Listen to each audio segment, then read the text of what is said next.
for people to see that it's coming. And then I have to actually go live to say, hey, I'm here. So, hey, YouTube, assuming I did this right.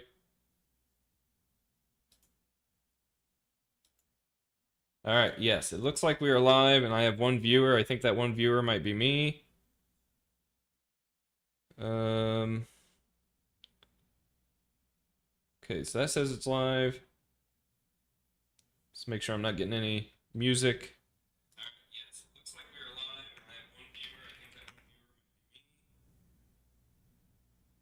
me. Okay. That looks good. Okay, so that says it's live. And I also want to make sure the vertical is doing its thing. Okay, we've got vertical.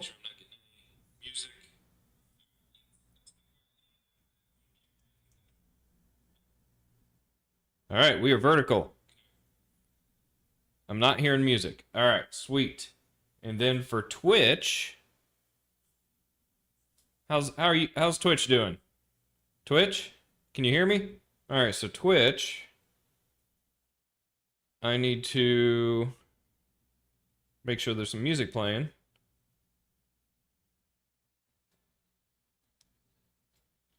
And I'm going to talk and make sure the music isn't overbearing. Looks like it isn't. All right, so I'm going to leave. So now I am my own viewers, so that's cool. All right, I have 3 live streams going right now. My computer is at full bore. How do I show you guys? I kind of want to show you.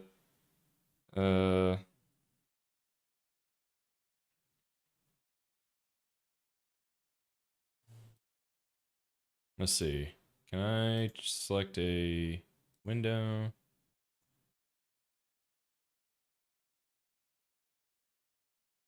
I'm gonna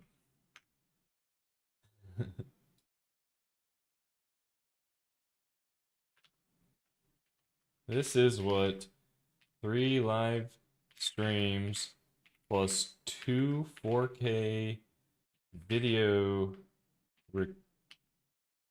3 live streams GPU and 2 4K video recording streams looks like on my new PC. So I'm hoping that my computer doesn't blow up. Can I post this in chat? Can I show chat an image? How does this work? Am I leaking anything important here? I don't think I am. Can I? Unfortunately, I don't actually know how to do this. So you're gonna have to believe me. Actually, I might be able to paste it. Can I do this? No? Okay. No biggie. All right, so for today's stream, I am back at Awen trying to get the API cleaned up a little. We officially have Pong running in both WebAssembly and Android. And on top of that, we yesterday got it working again using libwayland and libdecor to get the window title corrected. So now that we've got Pong, we've got a solid foundation of graphics.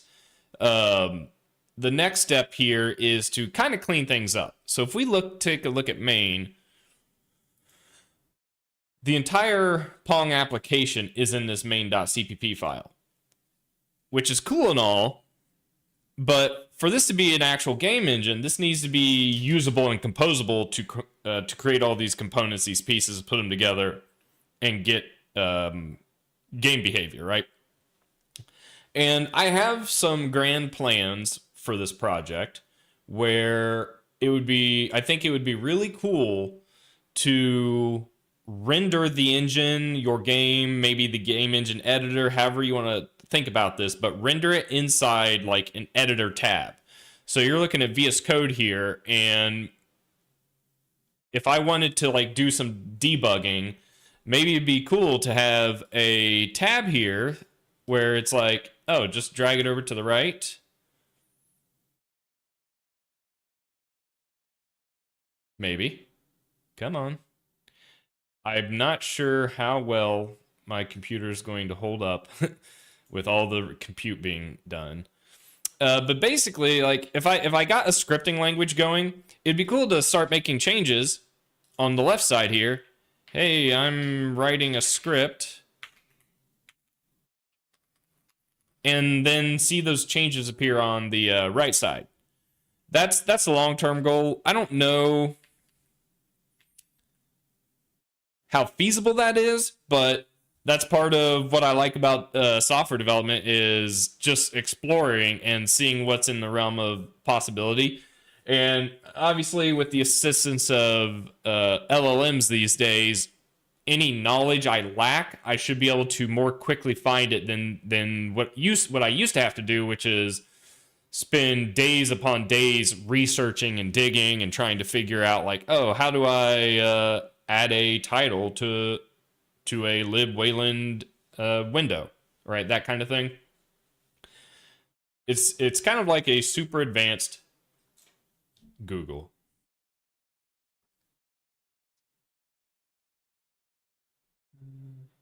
All right. So where do we even begin? Let's get rid of this. I had an entire plan written up by AI, and it dawned on me that I might be going a little crazy with my goals. I think I was falling into the trap that just about any software engineer might fall into, which is doing some really cool optimization stuff versus actually trying to get something up and running.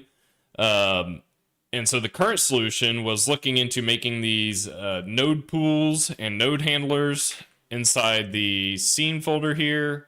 So I have a scene folder, which essentially would be like the Awen scene APIs. And while it did the trick, it definitely was like very cache coherent. Everything's built into a vector. But boy, it's complex. You have to know what you're doing, and you have to know what the intended design of this engine was.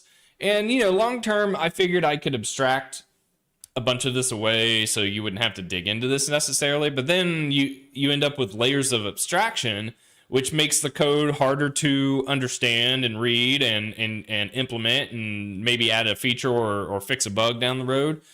So as much as the internet will gripe and complain about polymorphism, object-oriented programming, virtual tables, that kind of thing, I feel like that's probably what I'm going to have to do. At least to keep making progress on this. I can always take that high-level object-oriented API and make that the abstraction so that under the hood of it is where the crux of all the performance improvements exist.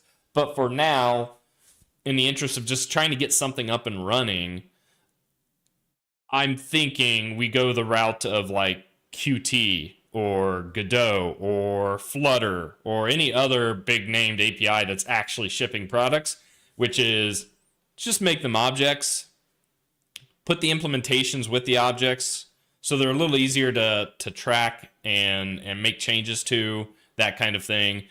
Now, we still have to use some good design practices and not go crazy with the polymorphism, right? You don't want to introduce a bunch of diamond inheritance patterns or a bunch of nested inheritance patterns. So there's still nothing stopping us from maybe having one or two levels of inheritance, but still using composition to build out a node hierarchy. Not akin to, very similar to, I think how Godot works. If you want features, you just compose a bunch of nodes together versus just continuously inheriting and adding more implementation layers. So I think that's what I'm going to look into, is sketching that API out.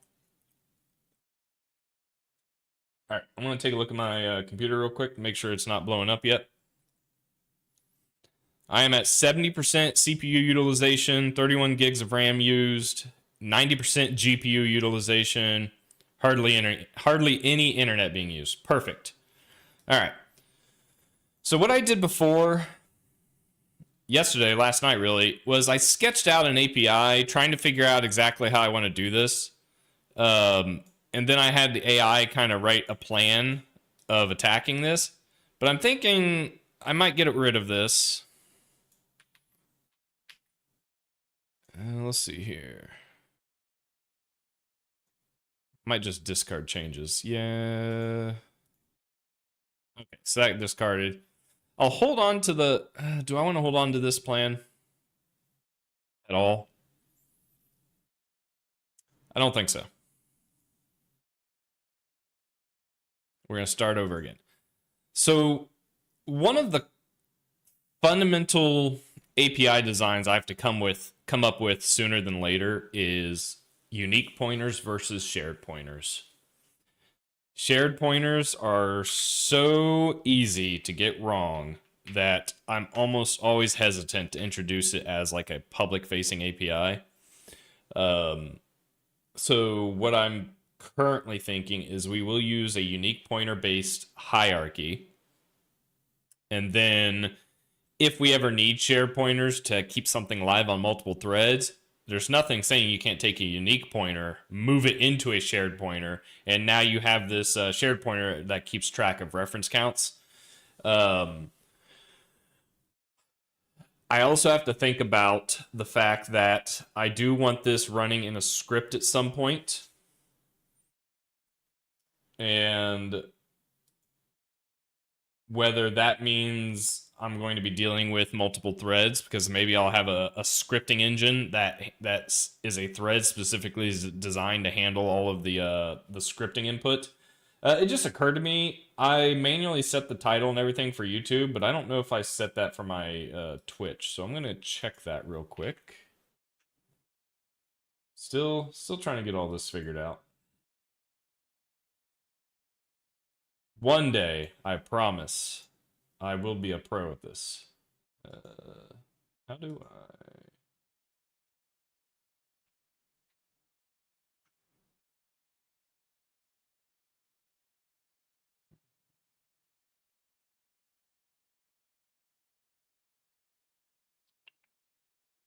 Manage stream. All right. Do I have a title in place? Oh, I do. Ah, I think we're good. Cool. Don't need to worry about that then.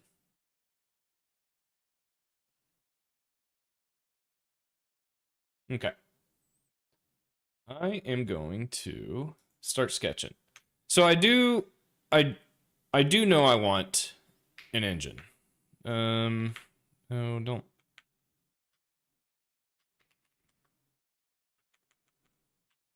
No.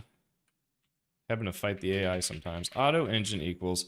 So if we're going like a unique pointer out, then I could still do at the root level, I could still technically have an engine here.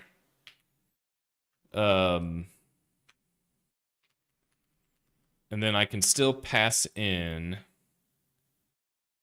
Okay, so this is doing engine.create window, and I'm thinking more like standard make unique window, passing in the engine, right? So the constructor might still take a reference to the engine, and then we can use a pointer or something to keep track of that engine. I don't know if we actually need that or not. We might if we want to give our game engine APIs control over maybe registering functions, handling core events,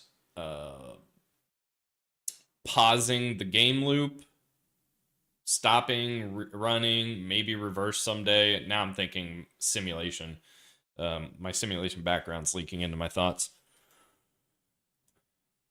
So if we have a graphics window, I still think the idea that the graphics window is where your graphics nodes will come from.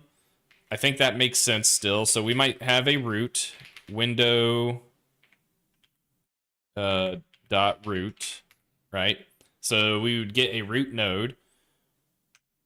Oh, you're right. It is a pointer. Now, this is a pointer. This could potentially, I don't know. Actually, this wouldn't work, right? This would not add the window to an engine. Because in order to get a unique pointer, we have to successfully complete the construction of window and return from this function in order for this to exist. And only then could that actually be added as a child to the engine.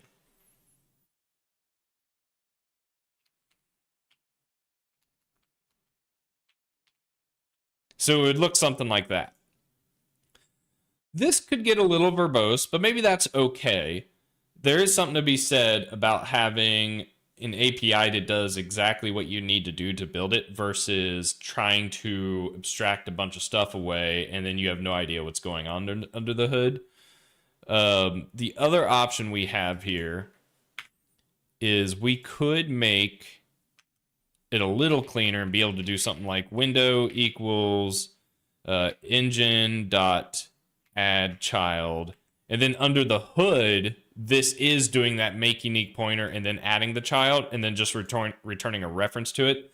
So this helps the API building a little easier, and then if you ever need to determine if you want to load something later or not versus loading it immediately, you could do this, allocate it yourself, excuse me, and then add it to the engine. But now we've like introduced two different APIs to achieve the same thing, and I always hesitate to have multiple ways of doing something if it can be avoided. So this is something I want to think about for my engine. How fed up will I be having to write like essentially 2 lines of code for every 1 line of code I could have written? And the other difference here is you're always like you're essentially like you're going to have this pointer syntax all over the place, which is fine. I'm just thinking this sounds silly, but I kind of like the aesthetic of a good API. So if I'm writing code and I'm mixing pointer this, pointer that, dot this, dot that, well, it just marginally, but it does get a little, just slightly harder to read and understand what's going on. So if I didn't have this whole pointer API, well then everything could just be dot. But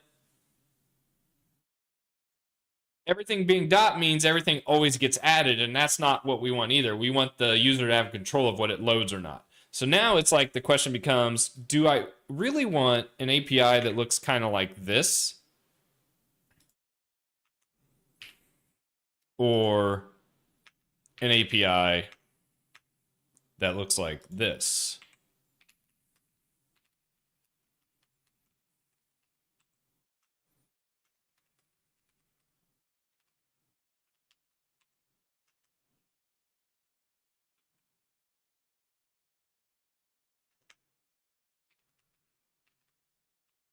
Right? Because then you just end up with consistency. Consistency is important. And I guess technically you could still do this wrap thing, but instead of returning a reference, you could return a pointer. The problem with returning a pointer is from an API perspective, a pointer could mean that what is returned is null. It failed to construct, which might not be a bad thing, but that also means you kind of have to put checks in all over the place. And we can clean some of that up with using a not null object type. An object that is guaranteed to not be null because it was constructed with valid data. And then you don't have to do your if checks. So that's an option too.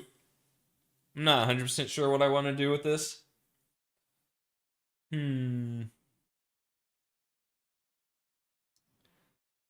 We have engine. And then, of course, I think eventually it's just going to straight up be like return engine dot run or return engine error run, right? So doing something as simple as that would get you graphics. So then if we're doing Pong, we wanted to render like a paddle, for instance, up above here, it would be, this would be a reference. We would do like auto reference node paddle. So the root node would add a rectangle node child. We could set a size. I do not like this style of API, so it would be like this, node paddle. We could set a color. Is there anything else we could set? Size and color, right? Because it's a rectangle. So that would effectively, position. Node paddle dot set position, like that. So that would position our node somewhere in our window, because our root would be essentially the window. Down here, it would look more like, let's see here.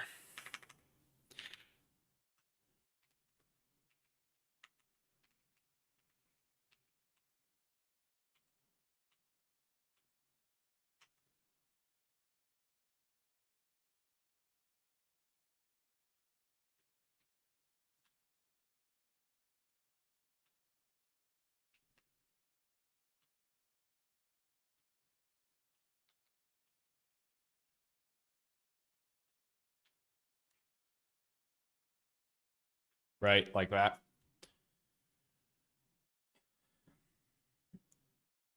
So again, pros and cons. Up above here, this code is a little more together, a little. I would argue a little easier to read. It's not quite as verbose. Less typing. But the downside is you lose out on some flexibility to choose when you get to add or load a child, right? Now we could, I mean, there's all kinds of stuff we could do. I mean, we get to write our own code, so we get to do whatever we want. But with the goal of trying to be simple with what we're implementing, I am thinking it's more going to be like, instead of doing something crazy like delay add child, where it will create the unique pointer, it will let you populate the data, but like, and this is still a pointer to it, but this delay add child, maybe it adds the pointer to like a different queue of objects that aren't loaded in the engine yet, that aren't being rendered yet.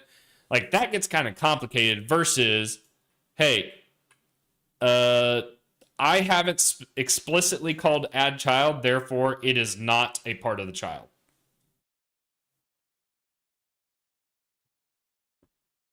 Or not a part of the engine, right?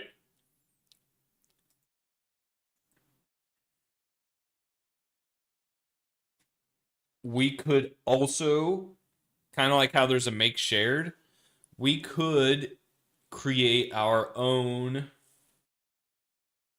make object function. So that would be yet another API. So that would kind of get us something like this, but still be pointer based, I think. So we're looking at something like, let's see, auto engine equals, or it'd be like Awen make object Awen engine, which in this case would return a unique pointer because there's no parent passed in. But then here we could do like auto reference window equals Awen make object engine. So this, because a parent was passed in, would call a different function essentially and do all this add child stuff under the hood. So now you kind of get a choice of what to do, and you have a consistent API of, hey, if you're going to create or allocate anything in this engine, you do so through the make object function.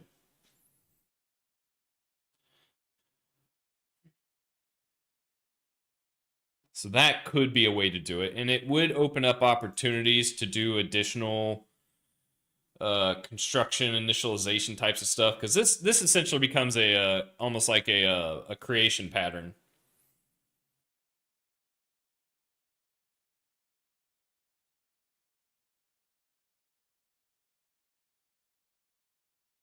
We could even introduce standard expected return types to these functions for error handling.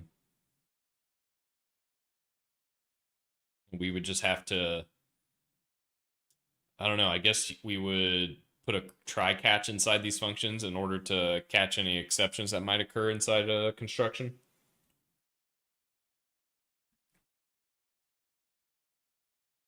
I mean, I also think, because this is something I've never done, I've also been thinking like maybe I could try turning exceptions off entirely and just roll with standard expected.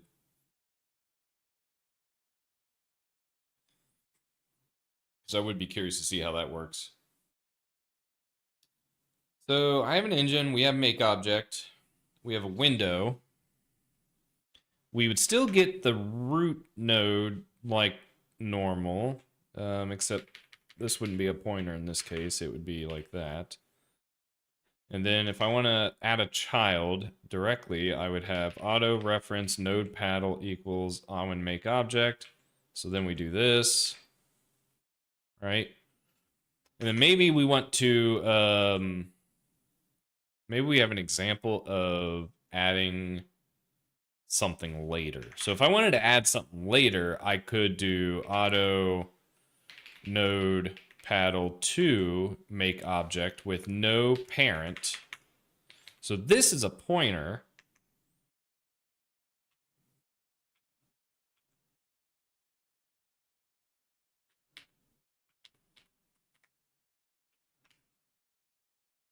And then if we needed to add it later, it would be like root dot add child with a move.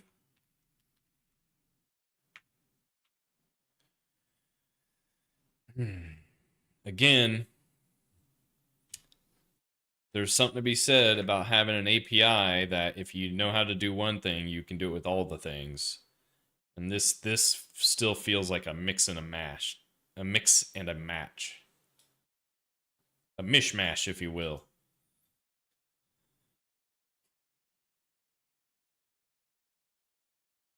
You do stuff like this, and then you have this expectation, like, oh yeah, you're only dealing with pointers.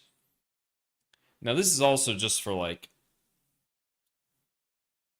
the nodes and stuff like that. There's still nothing stopping you from writing your own tightly packed data models that are really just a vector of structs under the hood or something like that.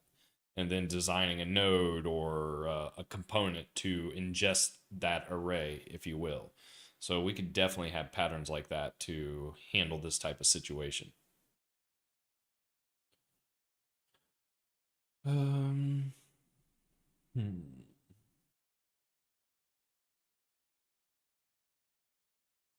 Can't believe my computer's holding up as it is. This is awesome. Um, hmm.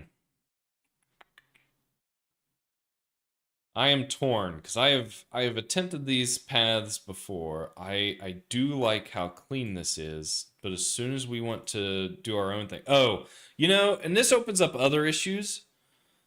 Like, what if someone takes a reference to this, and I guess this is the case for the pointers too. Like, from an engine API perspective, when is it safe for you to like take a reference to an object and keep it around for you to perform operations on it later versus oh no, this is owned by someone else. I should never keep a reference to it. And I don't know, other than, using shared pointers, I don't really know how to enforce that. And shared pointers don't necessarily help because as soon as you start taking references to your objects, now you've got code all over the place that is keeping track of shared pointers. And you end up with bugs where you have no idea what is keeping this object alive.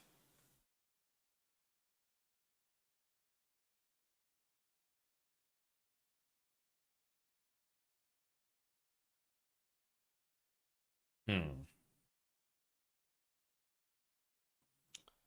I'm about to say H with it. Live with the consequences of having to be verbose.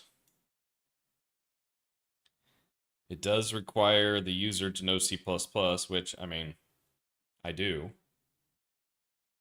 Because you gotta have to, there's pros and cons to all of this, right? Even with unique pointers, you have to understand that if you're performing a move here, then you won't be able to operate on the node paddle afterwards. Or if you want to operate on the node paddle, you have to add, and I missed this part actually. You would have to like track the pointer of the node paddle so that you can operate on this pointer later. Oh my gosh, I don't know what to do. Guys, I need an API expert. Help. I want the engine to be easy to use from the C++ side and hard to use incorrectly. And everything I've talked to so far is, I would say, medium to use and can still be medium to use incorrectly. I want it to be easy to use, hard to use incorrectly.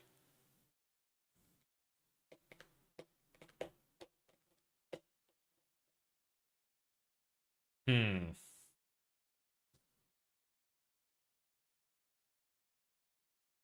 Hmm. What do I do? What do I do?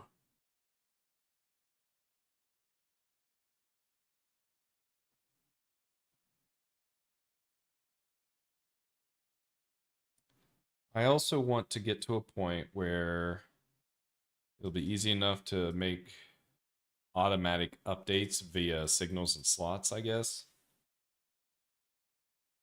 Create bindings where if a value from one property changes, it will automatically update the value of something that's connected to it.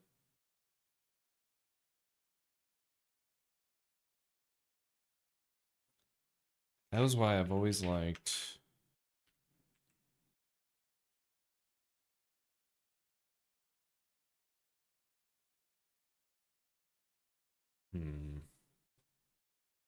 Maybe we just accept that you got to know how to use C++ to develop code.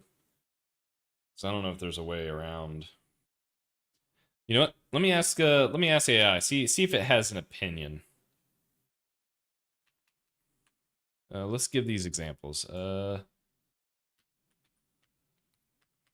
Example 1.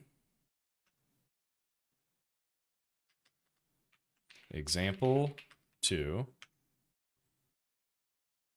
Example 3. I mean, they're all basically the same thing.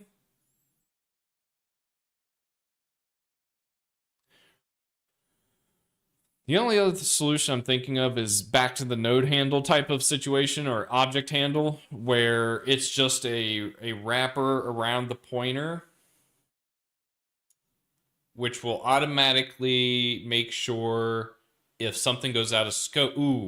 It'll automatically make sure if something goes out of scope that you're not accessing invalid memory. And this is honestly similar to how Qt does it. They have something called a Q pointer. And their objects have a signal that lets you know when they're destroyed because there's no like reference counting. So this would be example 4, I guess. So the idea here is we essentially have a object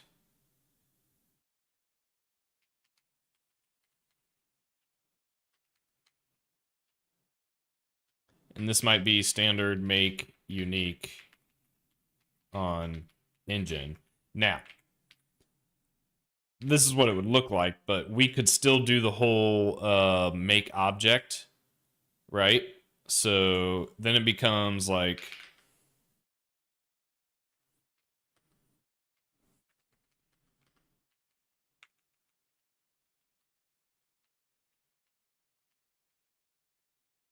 right?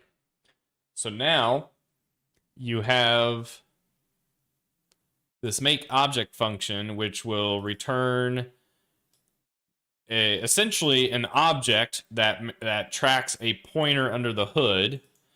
Now this guy still returns a unique pointer because there's nothing else for anyone to own. Or we just say, hey, if you don't need a pointer, just do engine, right? Auto engine equals on engine. I'm not sure. So this could return a unique pointer. So this guy would have, this would almost be a specialized type. Object pointer. That didn't really do anything.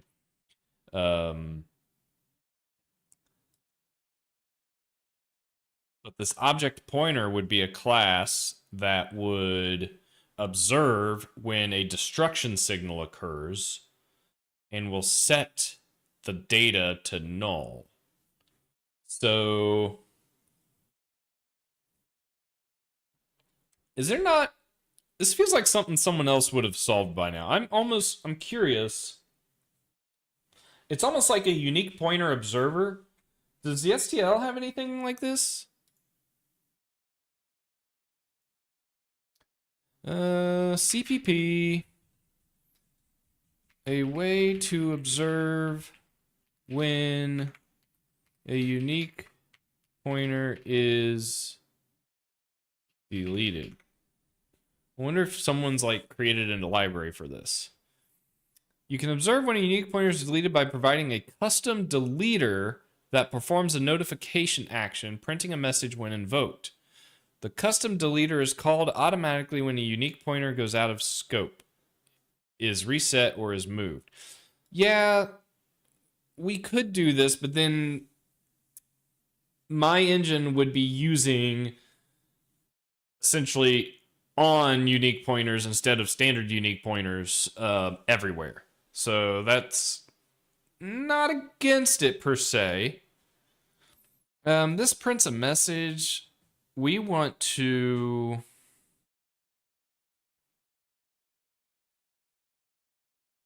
I don't even think that's not going to do what I need it to do anyway.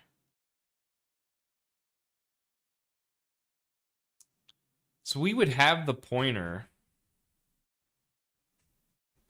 before, so if we are in charge of deleting it and we create a signal, then we would pass in a base object class and call it signal to be destroyed and then destroy it.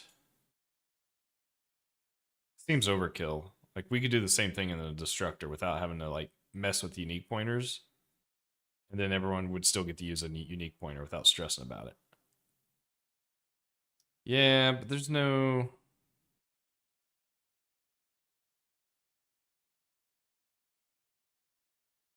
Okay, yeah. I'm thinking we have a base object class with a signal that lets you know when that object is destroyed.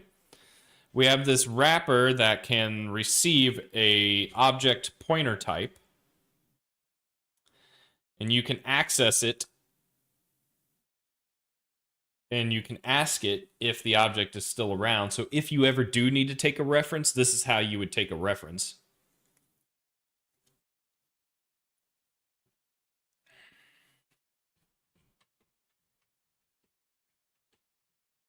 So that would solve one of the problems, which is using the API wrong. If we use make object, we would guarantee all of our objects would be of this type, which is really just a wrapper around the pointer, which is the same thing as a unique pointer.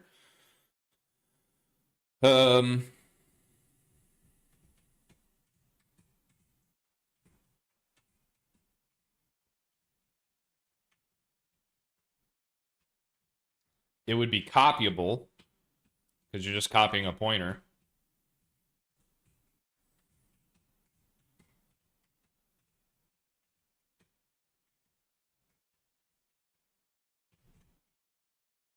we would just forward dereferencing calls to access the API of whatever's passed in. So we could do like engine dot add child.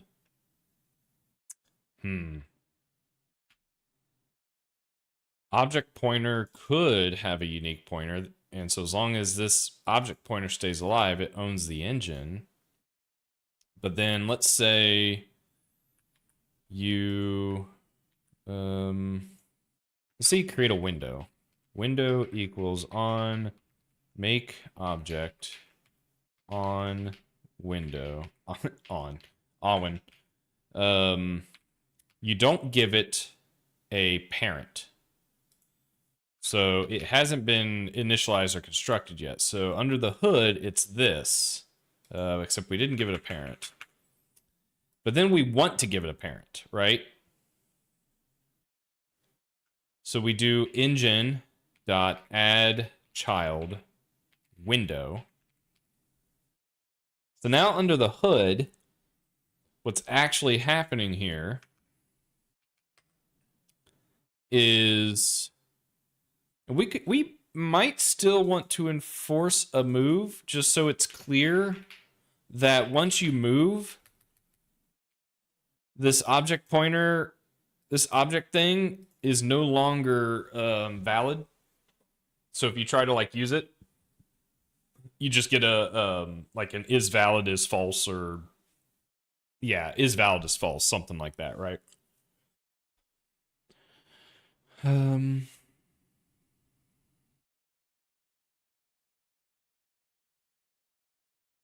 And then under the hood of this, it's going to do the same kinds of stuff. And we might be able to implement move constructor, move operators for object pointer. And so under the hood, what it's really going to do is it's going to get the engine pointer and call add child. And it's going to move the contents of the object.get. Right? Or is it object.release? So it's like, hey, hand over the unique pointer.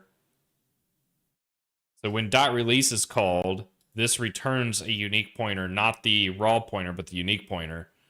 And then we move it into the engine. So at any point, you could get the unique pointer off this object.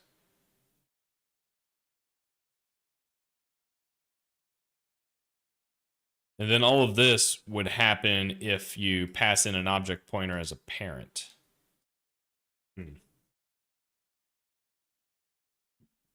I kind of like this. I've not done something like this before, so if anything, it's something different that I might be able to try. How does it play nice when things get a little more complicated? So we create an engine, make object, we make a window, we add the window to the engine. So we still have this situation where if we do this add, you've lost access to the window. So you'd have to like keep a reference to it. Ooh. Ooh.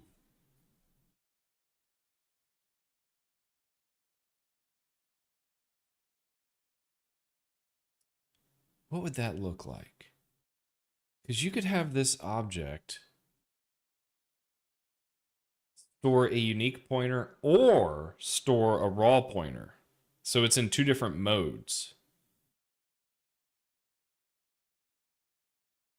You'll have the same API either way. It either owns the object and is keeping it alive, or it's dead and it returns null. Or you have a reference to an object that is alive elsewhere, or it dies and returns null.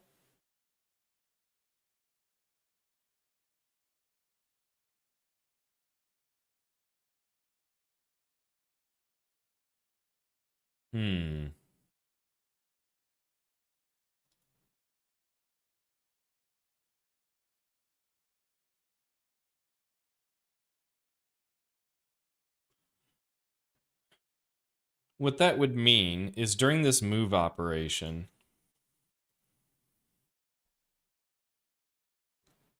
maybe we don't do a move. Yeah, but see, now you're doing some crazy stuff. Because you would pass in the object as a modifiable thing. You would have to move because it owns a unique pointer. You can't, or like, I guess you could pass it in by reference, but that's insane. We don't want to do that. Pass by reference, pass by value, move it, release it. This could return. Is this getting too complicated for the sake of being complicated? I'm trying to come up with a nicer, easier API so that you don't accidentally have dangling references with unique pointers when things go out of scope.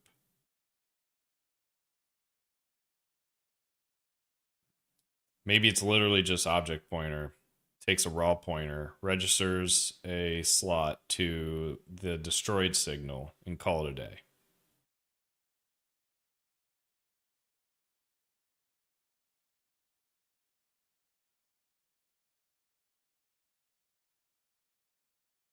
So I don't think I can have it store both a unique pointer and a raw pointer because you have two different operations. Because one is copyable, the other isn't.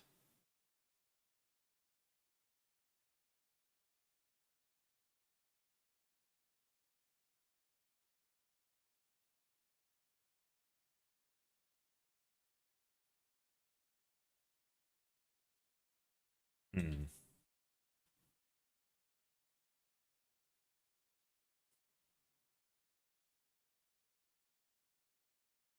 Use the object reference, which is fine. And I might be trying to solve a problem that's such an issue down the road that it's not even a big deal right now.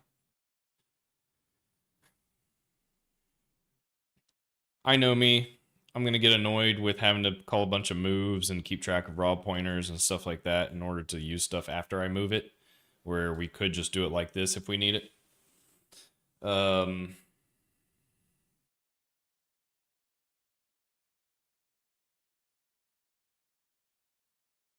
Make the object.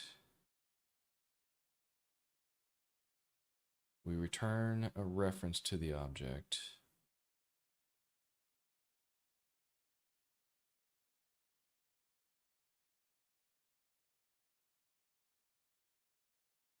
So it's almost like this. Unless it's null. So I don't even know if we could use dots.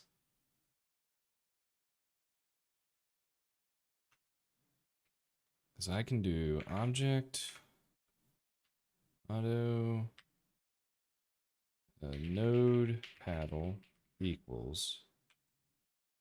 We pass in window.root. This whole dot thing assumes the object. Yeah. All right.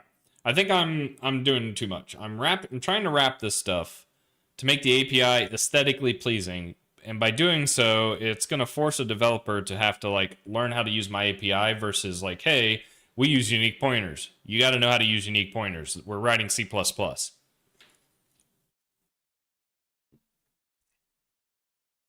So that's more like example 2. And then if you want to take a reference to modify it, I think we can still do object pointer, something like this, right? And we could probably make a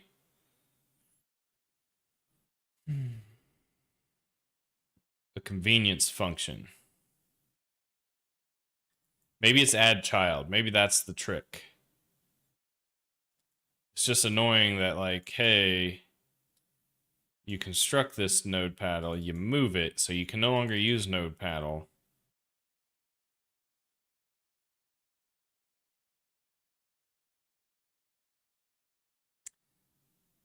But that's not going to be an issue because the situations where you're doing it like this,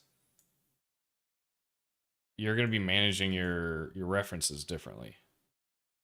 And so if you don't need that, you just do this. Not the delay.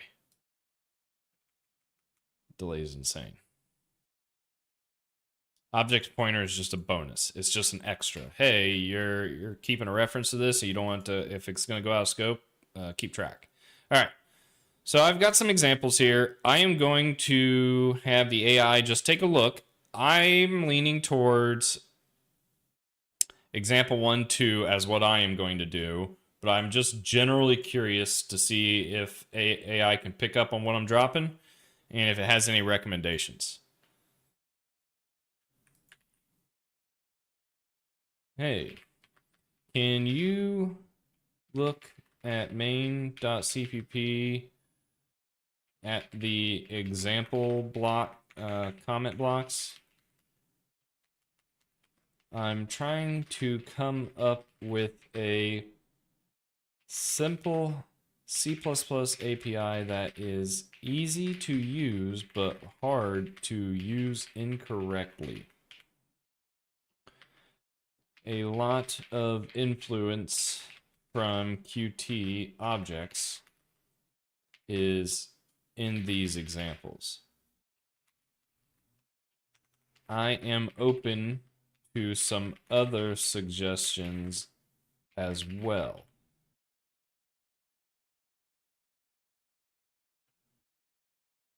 I'm trying to come up with a simple API that is easy to use but hard to use incorrectly. This includes making the code base easy to understand, extend, maintain, test, etc. A lot of influence from Qt objects is in these examples. I am open to some other suggestions as well. Let me know if you need additional use cases and or clarifications. Then, if you're if I am satisfied with what you present, I would like you to come up with a plan to refactor the code base. Yeah? What do you think? Do I kick on the high-end AI? Oh, it's already on. I don't know if Opus is better at this than Sonnet. So I might just be wasting money when I do this, but let's find out. I don't know, can Vertical see what I'm doing? Alright. So I'm going to let that run for a sec, and I'm going to run to the bathroom. I'll be right back.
Still thinking. So I just built this computer, like literally 2 days ago, I think, with a 9950 X3D Ryzen. I just saw an article that the new 9950 X3D 2 with 2 3D V caches for each CCX, CCD,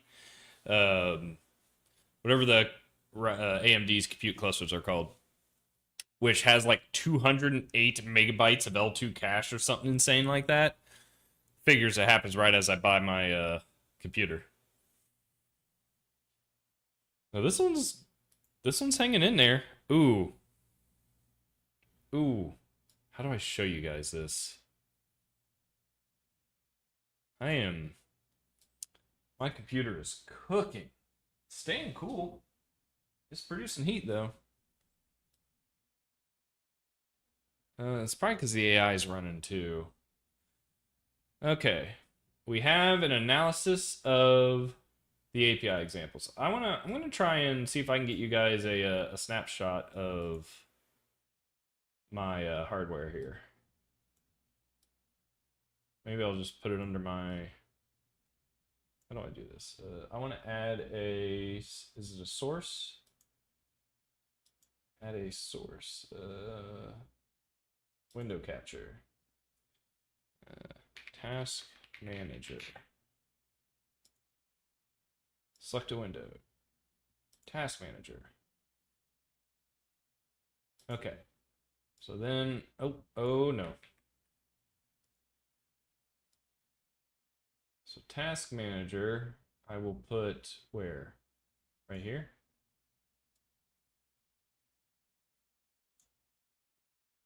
And then I'll bring it up. Oh, it's not capturing it. It's just black. It sees this. Oh, I wonder if Windows doesn't let you stream this, or if this is like a protection setting. Interesting. Well, I tried. I'm sure there's a way to do it. I'll mess with it later. Oh wait, maybe it's in the wrong order. Let me try this.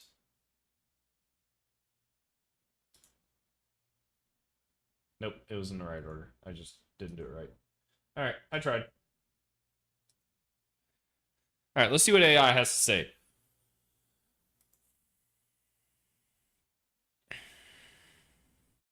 Analysis of the 4 API examples. Current architecture baseline.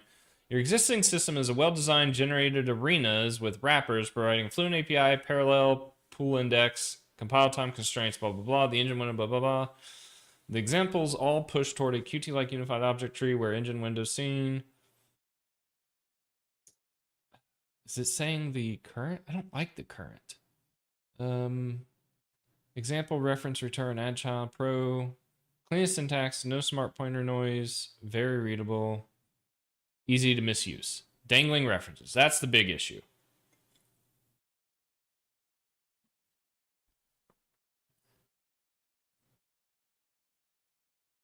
This is the classic iterator invalidation foot gun, arguably the worst kind because it silently corrupts. Storing a reference in a structure or returning it from a function is tempting but unsafe. The API looks safe, but silently breaks under realistic usage. I agree with this. I have seen this happen time and time again. Example 2, shared pointer base. Did I do shared pointer? Oh, I accidentally had a shared pointer there. Whoops. Well, let's see what it says. Ownership is explicit, no dangling, shared pointer keeps object alive, blah, blah, blah. But yeah, it becomes verbose.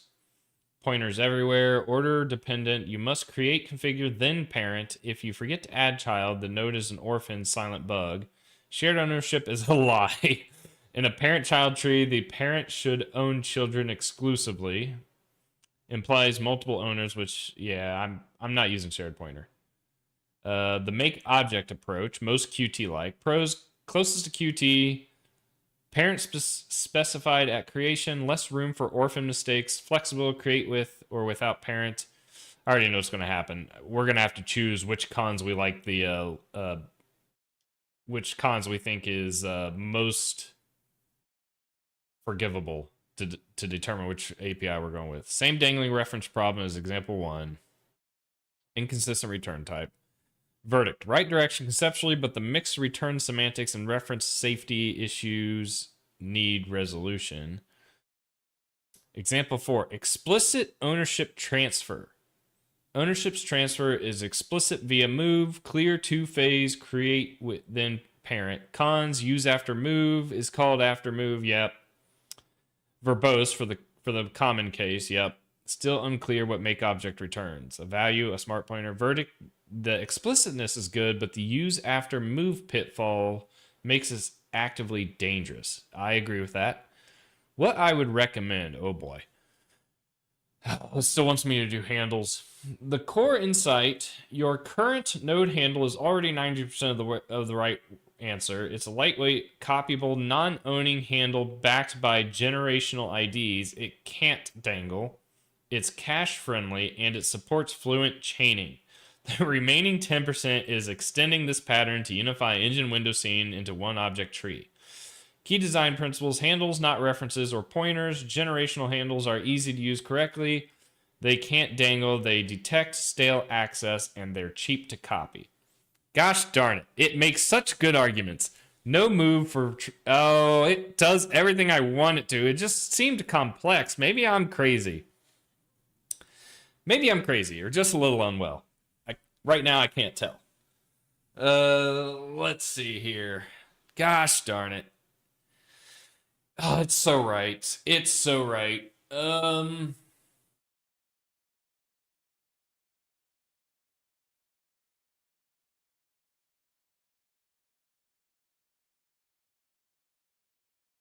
swear I could just use flex under the hood for all of this then. So like, what does node handle look like right now? It's just an ID, right? Node handle.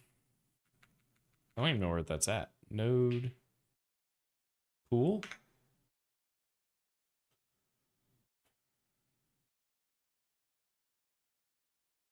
I'm I'm almost certain we can just replace this with flex. The problem is I don't know how to get flex to work with modules. So maybe I could try that real quick, see if we can get flex up and running with modules. Because if we can do that, then a lot of this stuff, like especially this stuff here, we just let flex do. If you're not aware of what I'm talking about like an entity component system. So a cache-friendly way of managing data and state, and then we put wrappers around it to get us the behavior we want. Maybe that's what I do. I love this song.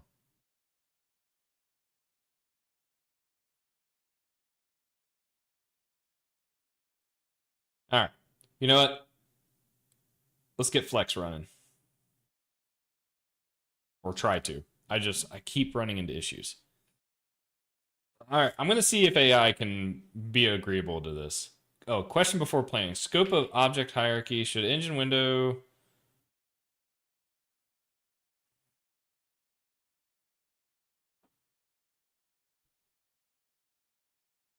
Okay. Wait a minute.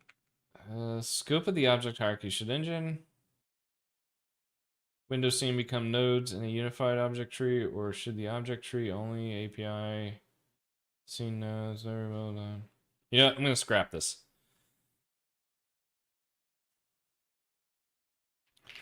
You've somewhat convinced me.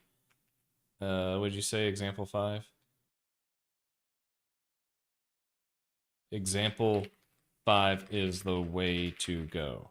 That being said, I truly and utterly believe the node pool implementation can be replaced with Flex to achieve the same behavior.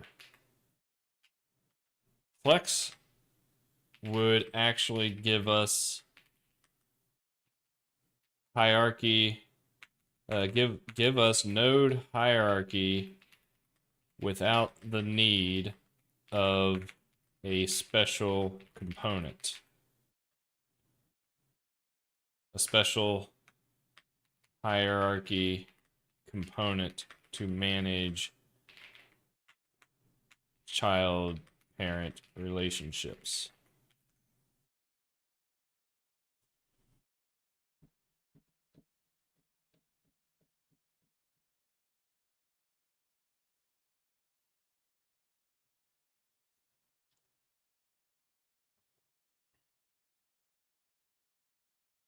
Oh, it's going out to grab Flex documentation. That's funny. What's my computer doing? Woo!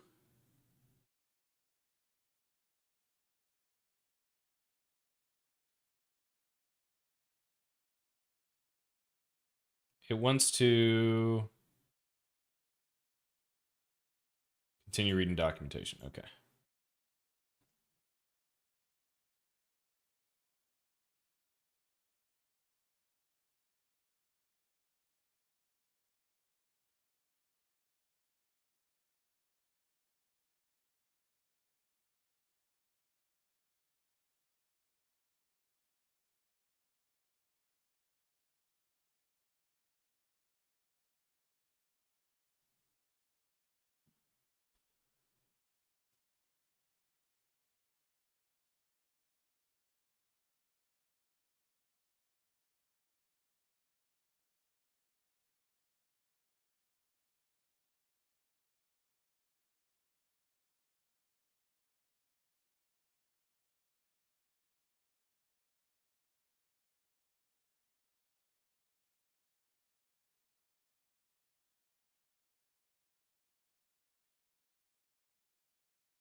You're right. Flex maps one to one onto what you've hand built and gives you more for free. Here's the mappings.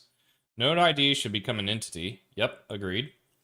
Node pool, archetype storage, components on entities, contiguous array, generation. Flex equivalent. Yep. Hierarchy pool, built-in child of relationship. Yep. Allocate, world entity child of set. Yep. Um, depth first searching. Flex has cascade queries breadth first or recursive ECS children depth first. Node handle, thin wrapper around entity, same Fluent API, same requires constraints. Scene owns all pools, wrapper around Flex World. Ooh, that's a good point. Is Scene still like its own thing? Its own like level? Flex query iterating, transform plus visual components ordered by hierarchy, Flex observers. Okay, all this makes sense. What Flex gives you for free, what you'll preserve, draw order Z ordering. Your current local Z on hierarchy node sorts siblings during traversal. In Flex, there are two clean options. Ordered children plus custom ordering. Flex version 4 has ordered children that preserve child insertion order. You can call entity set child order to reorder by your local Z component. This aligns with your current sibling sorted by Z model. Option B, sorted query with cascade. Create a cached query that groups by hierarchy depth and sorts within each group by a local Z component. This gives breadth first Z order iteration suitable for build draw list. I'd lean towards option A. It mirrors your current architecture and is simpler. Option B is more ECS pure but adds complexity for rendering order. How the API would look after the refactor. So we create an engine. We get the scene off our engine. We get the root node from the scene. Root.addChild, a rectangle node, which would probably be like a component, I'm guessing. Set the values. Set the values for ball.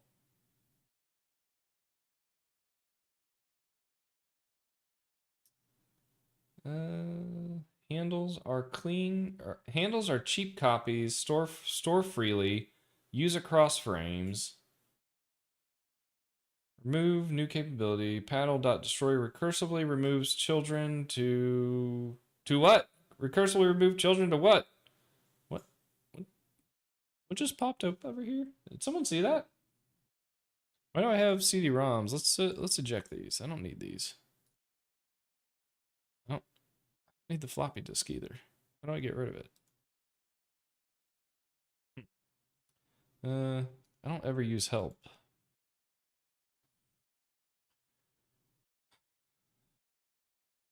All right. I'm convinced of all this. I don't think I'm going to have AI just start writing code, though. I think I want to write some of this. The public API is nearly identical. Concern trade-offs, dependency size, flexes substantial C library, 100,000 lines of code. Whatever. Current scene module is 1,000 lines of code. Yeah, well. Okay, this is the thing I'm worried about. C++ modules compatibility. Your project uses modules. Flex is a C library with a C++ header wrapper. You'll need to import it via a global module fragment or a thin module wrapper. This is doable, but worth verifying with your toolchain early. Ooh, WASM Android targets. Flex supports these, but verify the BC package port builds for your... Oh, we already do that. Texture cache remains separate. Flex doesn't manage GPU resources. Texture cache stays, and texture ID would become a Flex entity or remain a separate handle. Either works. Question. Scope. ECS Lite or ECS Full? Should we adopt Flex only for the scene graph or also use Flex for system pipeline, game looping, callbacks, etc.? My recommendation is start with Lite, migrate to systems later if desired. No. ECS Full. I want to utilize systems. Z ordering approach. Option A, ordered children plus custom sort.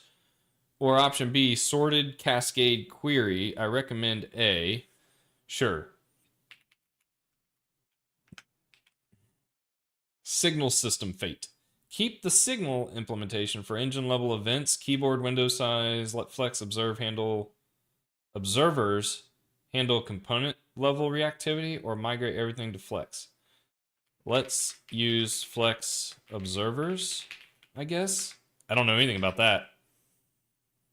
Do you want to preserve the node handle typed wrapper, or would you prefer to use Flex entity directly in application code? Less type safe, but simpler. Ooh.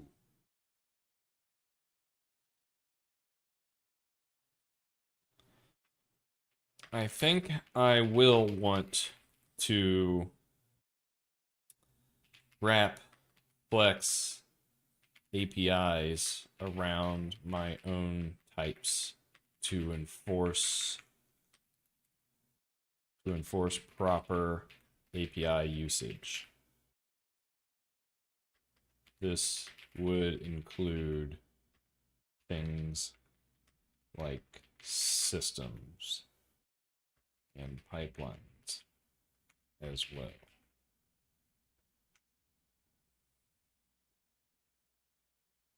We'll see what that does.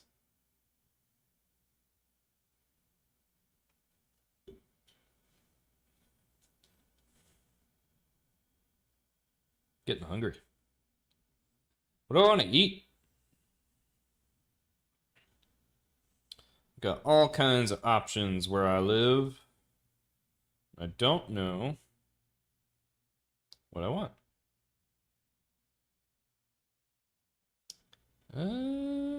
What sounds good? Does chicken sound good? Chinese? Ooh, Mexican sounds good. I haven't had Mexican in a long time.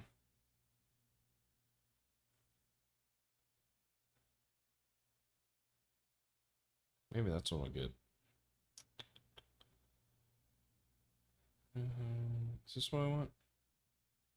Ordered by 5 others. Where's... that's gonna take too long to get here. I'm hungry now. Hmm.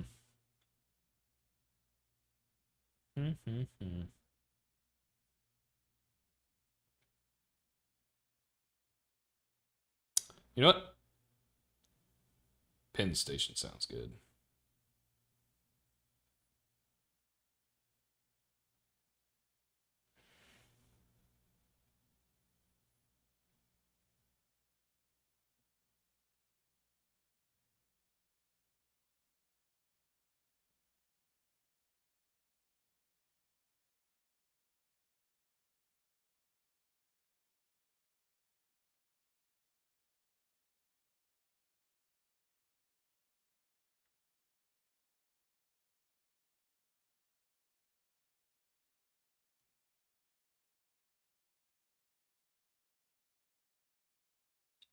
Where the heck are their fries? I can't find their fries. Oh, there they are.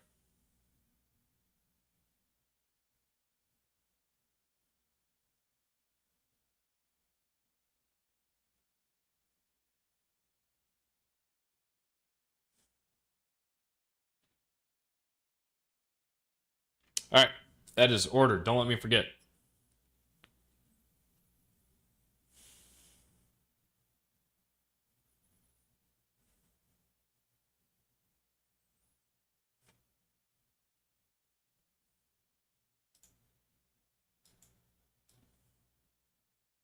I keep forgetting my vertical. You're probably not seeing everything I'm doing. Maybe you don't need. I mean, is anyone vertically watching? If I'm being honest, can almost like shift.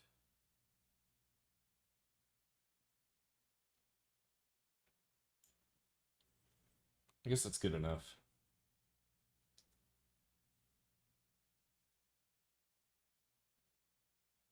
All right, if I start watching vertically, will that show up as?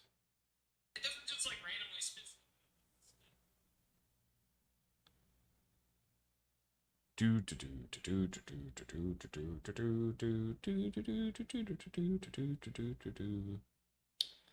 the Ina Yu video's out. She's reacting to the Ludwig and Michael Reeves China trip, and it's been fantastic watching her give us some insight into Chinese culture as this is happening.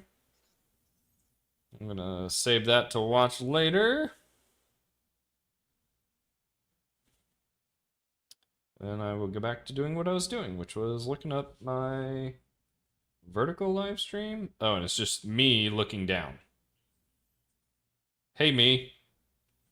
All right, so if I'm watching, does that increase my viewer count? I also want to make sure.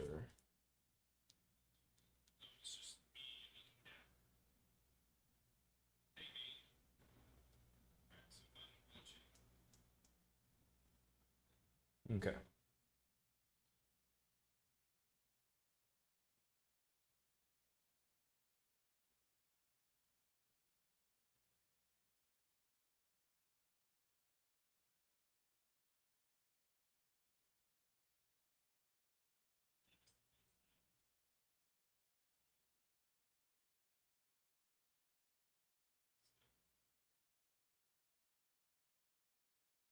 All right, cool. Let's see here.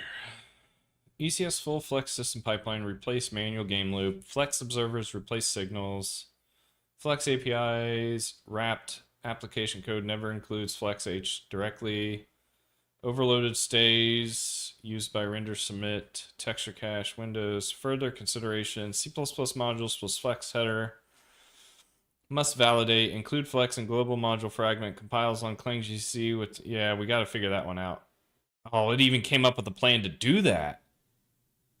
Android WASM cross compilation. Verify Flex ports work with Emscriptum, Android NDK, fallback vendor. I gotta sneeze.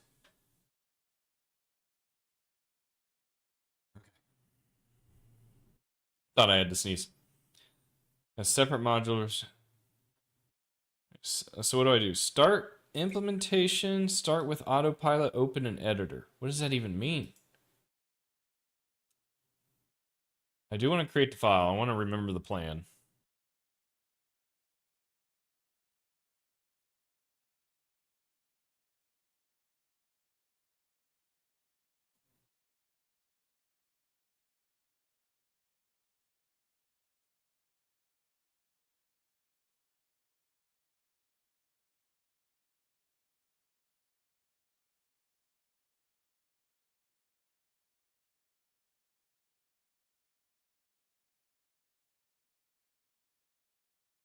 All right, we've got the plan. Plan refactor Awen to Flex ECS prompt. Let's save it. It is saved. Step 1, add Flex dependency and create core ECS wrapper module.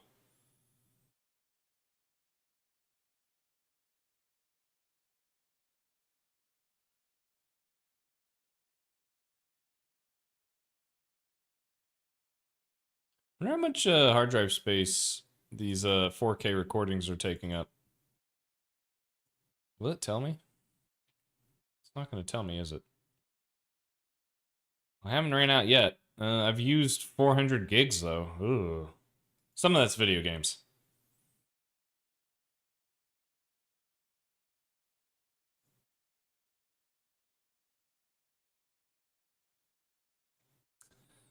I want an OBS overlay. OBS overlay PC resources.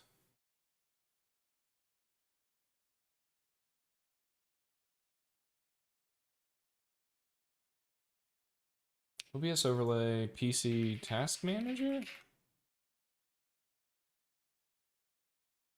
I don't want to monitor, I want to show it. Alright, whatever.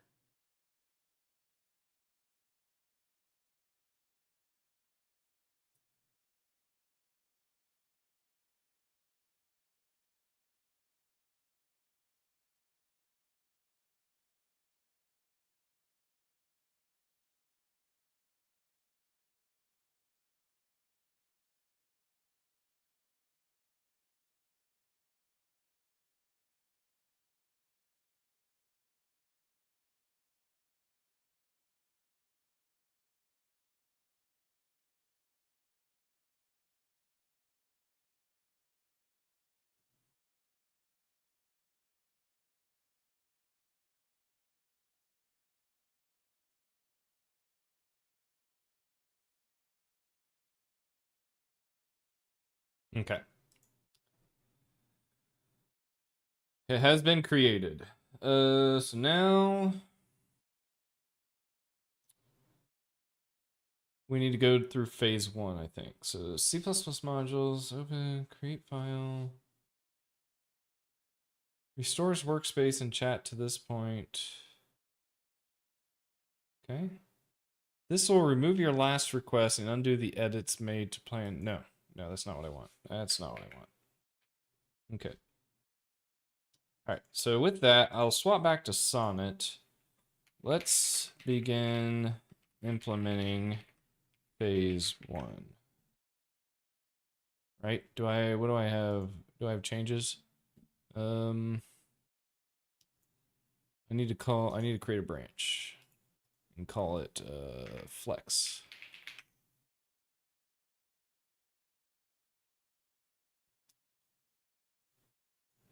I think I can discard this.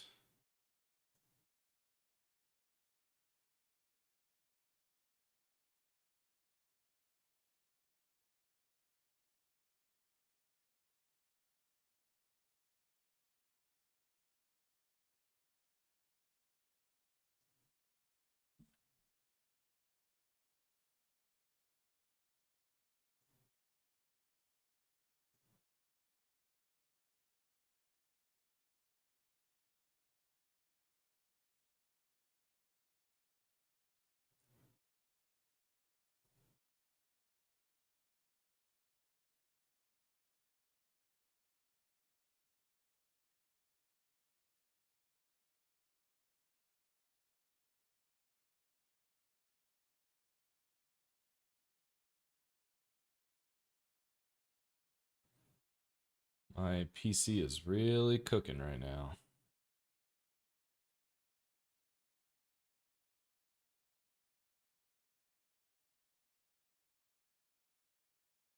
And if flex entity defaults to null, world pointer calling is alive directly would dereference null and crash. I need to add a null check. Oh, now that I have all I need, let me look at more detail how the module fragment handles flex API. This I'll be curious to see if it figures out, because I have tried to manually figure this stuff out in the past, and I really had a hard time getting flex working with C++ modules.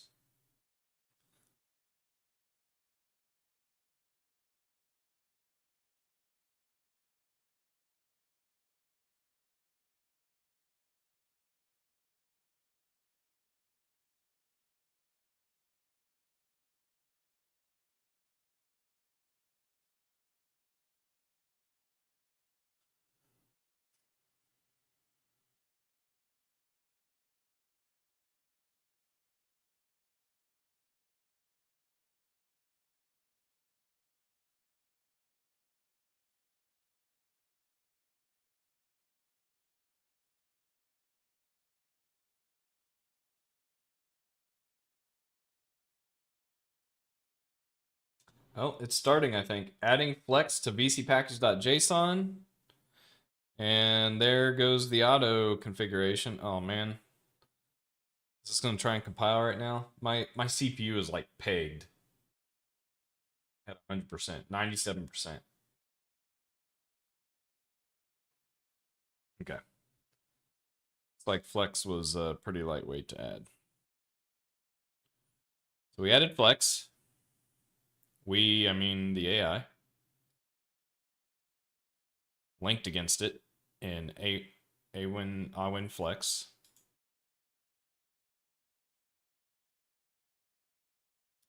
Oh, we generated again. Oh. Right, we're creating our flex module, our ECS module, if you will, with an entity wrapper. The set parent.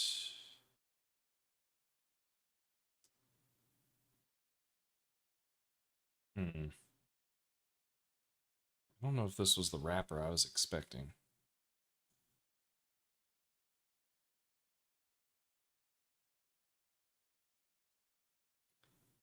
All right, we're trying to see if Flex will compile inside a module fragment. I think it'll compile inside a fragment. I think it's using it outside a fragment. That's the issue.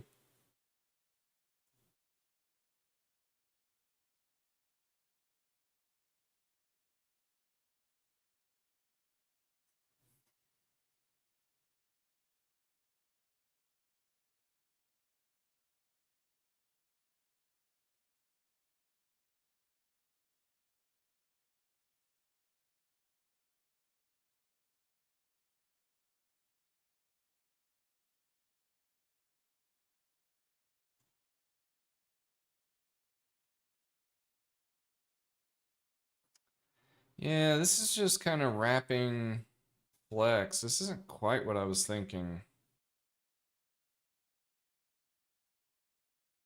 I don't want an ECS API is the issue.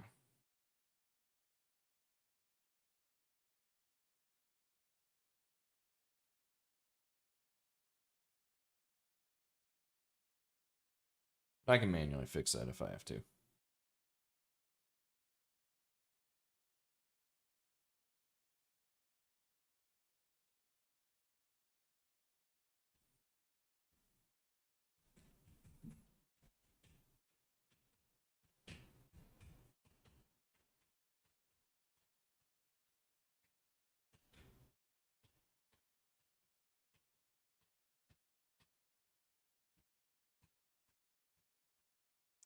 Well, there's the issue. Exposes translation unit local entity flex child of. This is where I need to see if Flex can figure this, or if the AI can figure this out.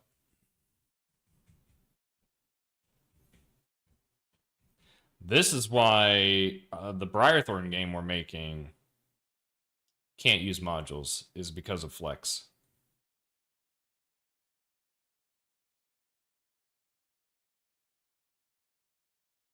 I don't think Flex has done anything about C++ modules.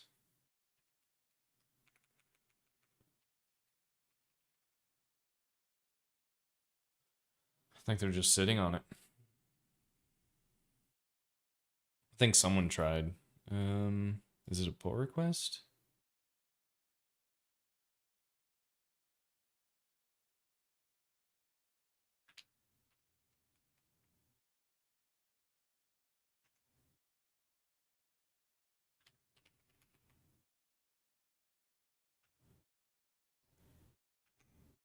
C++ 20 module support.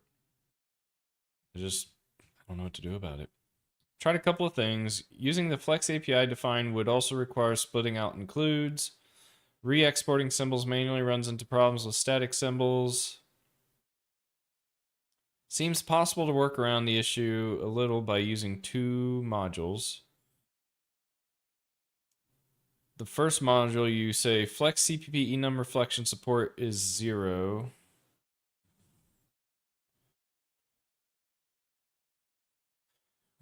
And then you export symbols. And then re-export the module in another module in which we redefine the static symbols to make them accessible.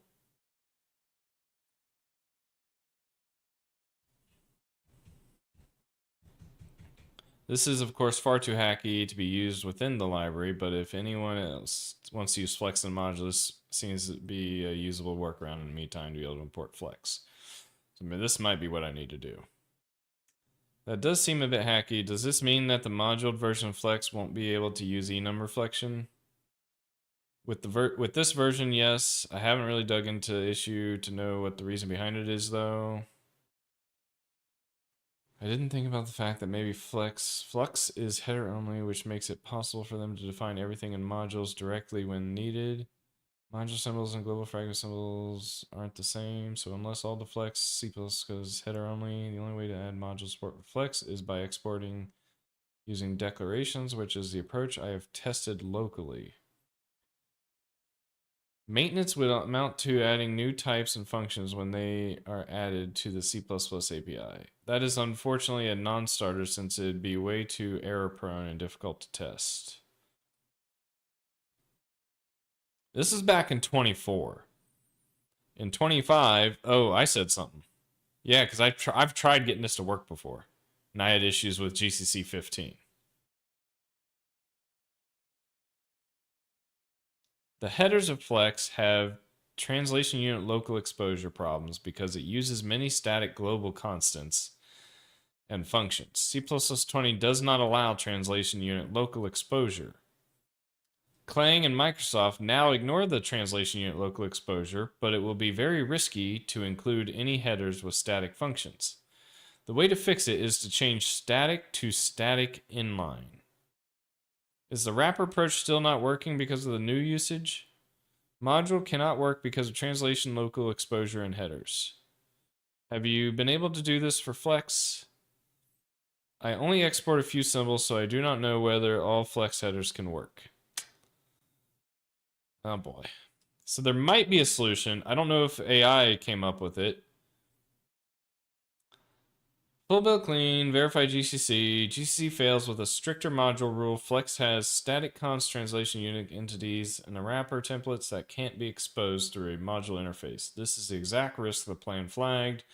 The fix is the fallback. Split into an interface file, no Flex header, and a module implementation unit that includes Flex privately. Let me rewrite files. Good. The ECS was already updated. Let me check. CMake is already in the correct state. Now create the module implementation unit. Now reconfigure. Okay.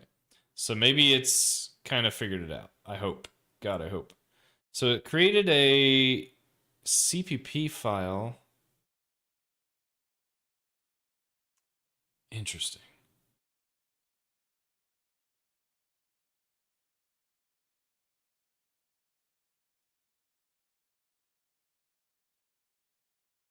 Dang.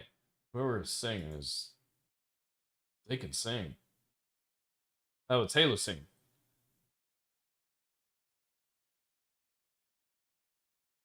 I knew that. I knew that.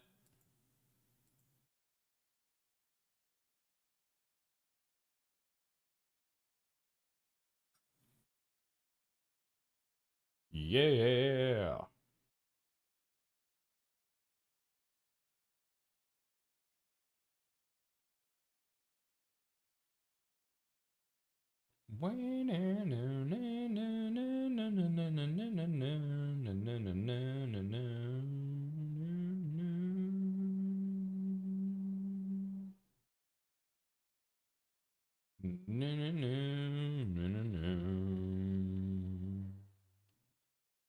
No matter how far, couldn't be much more from the heart. Forever trusted who we are. Nothing else matters.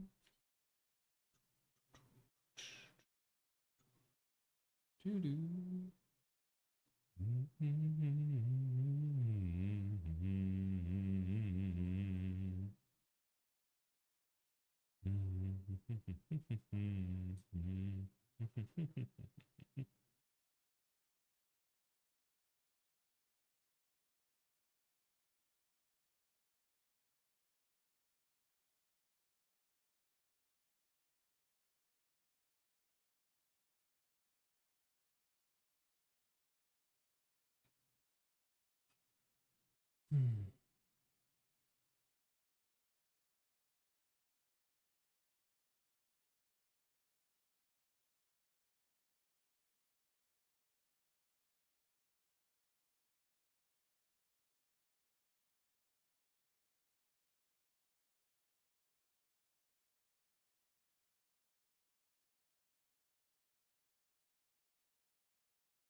Oh my god, it's doing both builds at the same time. I don't even think I had that much headroom left.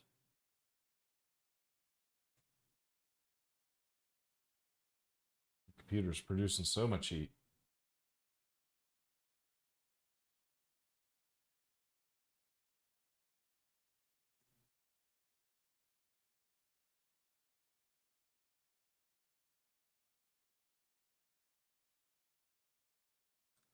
Oh my god.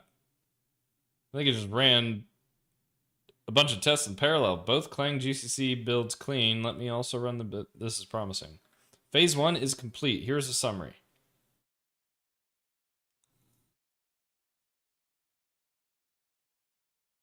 Holy crap. So let's see what this actually did. So it added... Let's move this over here. Okay, so can vertical see this? So it added flex dependency, so that makes sense. And flex, we're basically going to kind of wrap in our engine, and it's going to drive everything, including the data. It also implemented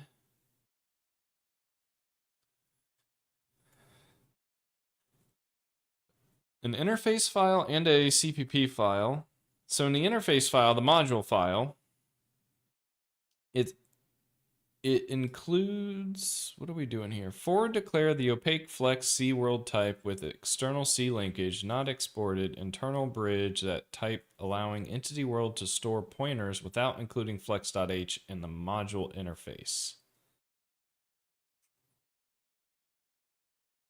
So what are we doing with this? Returns a pointer to the world this entity belongs to. So are we effectively creating our own wrapper around Flex's C API? It almost seems like it. So then here, I guess in the implementation, flex.h, anywhere, yeah, so we're using the C API. Entity is alive. Entity delete, entity add pair. So that's kind of a bummer.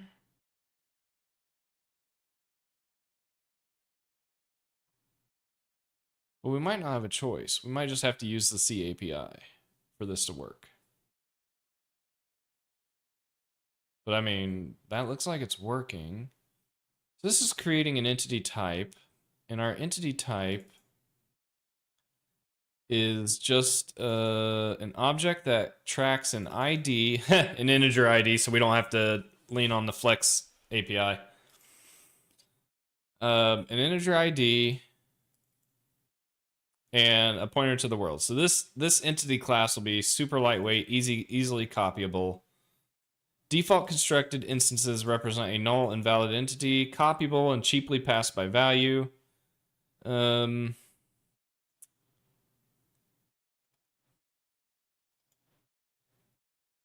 Is it better to pass by value? Because this is 64 bits plus another 64 bits, 8 bytes. I don't know. We'd have to test that. That would be an interesting micro benchmark to try, is like passing 16 bytes by value or 8 bytes by value. So like pointer versus the contents of the pointer. Yeah, this all seems reasonable. I wasn't sure I wanted to wrap, like if I'm gonna wrap the Flex API, I'm honestly probably going to do it inside like an engine class or something like that. So I'll have to play with that. But that seems reasonable.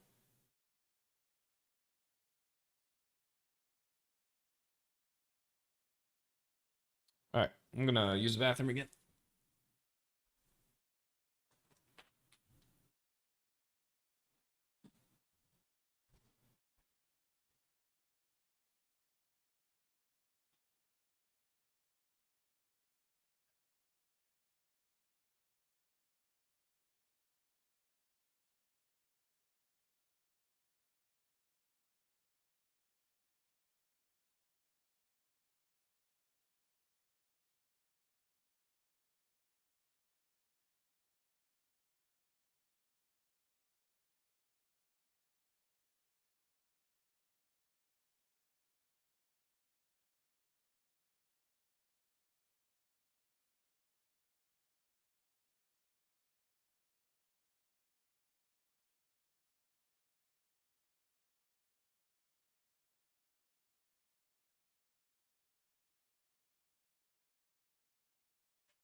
All right, I am back. I kind of want to watch. I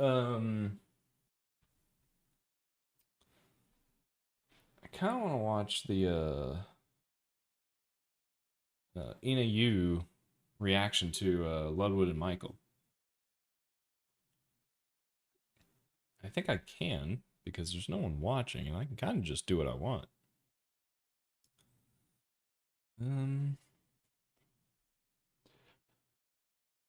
let's see here. So yeah, this is okay. I mean, if it compiles, I guess I'm good with it. It's a starting point. We need to actually make sure it compiles and everything, so this will work out. I will push up a commit and have the pipelines run.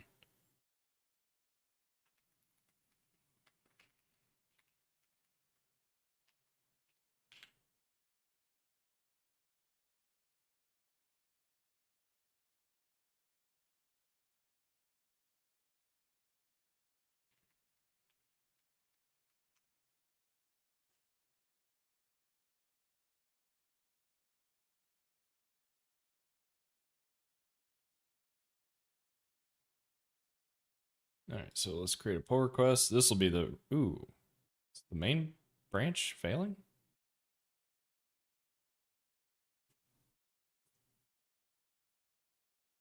Got all kind of checks that need to pass, so we'll see how this behaves. And I guess while we wait, I want to need to add.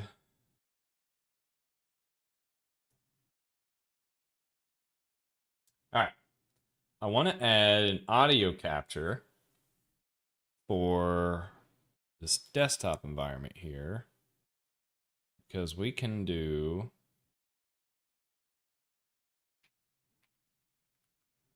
youtube.com. I think her name's Ina Yu. Yeah, look at this. All right, while that ad is playing, I want to get audio. How do I do that? Thanks. Um,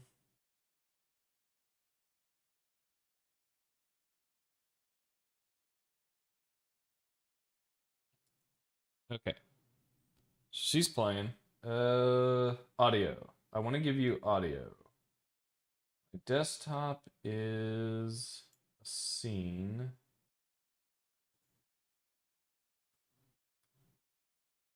I have desktop audio turned off because I want to give audio to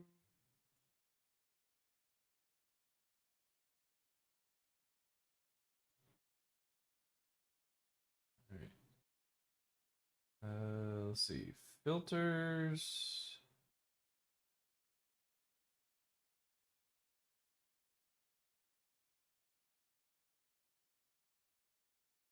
Properties, maybe. Let's see. Filter sources. No, sources. No.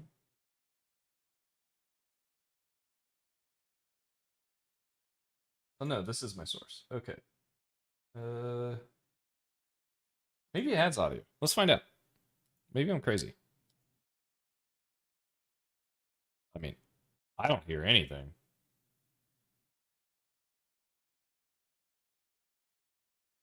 But that could be because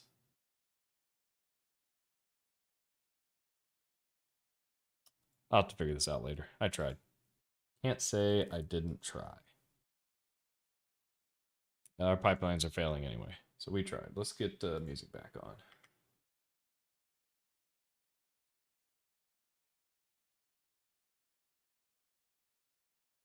Okay. Android and Linux format check. Oh, we can fix that real quick.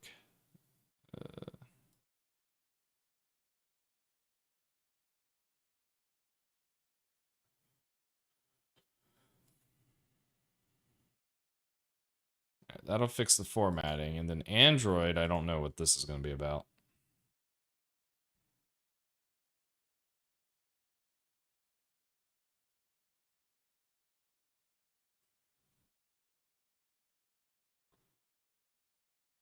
Oh, it has an issue with GLFW. Android doesn't use GLFW. Isn't that the issue?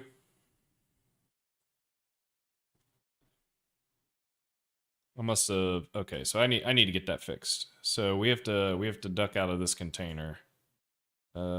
Fix formatting.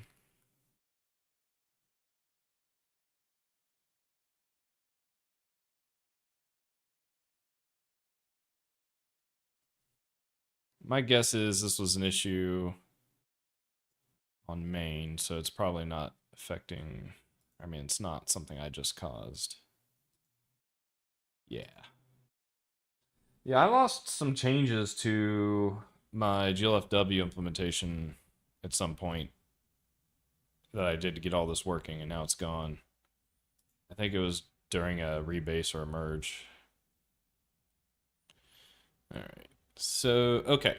So we got Flex working. What was the next phase? And did we save it? Prompts. Oh, I didn't save it? That's the whole reason I created that file. Do we still have it? There's like 8 phases.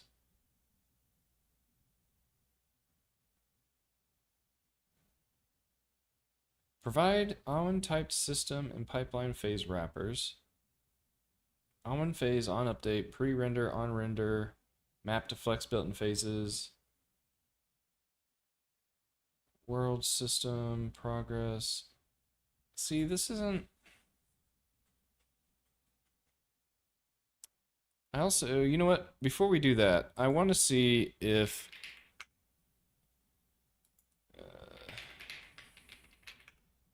we can use that guy's solution. Because this implementation is using Flex's C API and then kind of just re-implementing the C++ API. And I don't want to do that.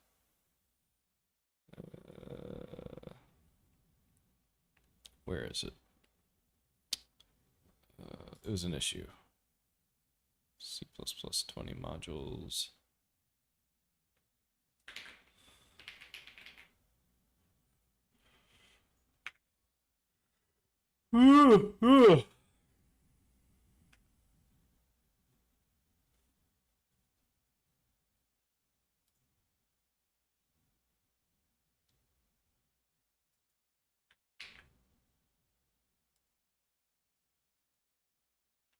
Can you look at who's the user?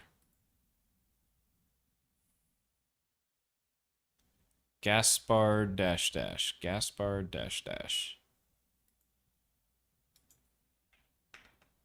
Gaspard dash dash provides an approach that uses the C++ API with modules.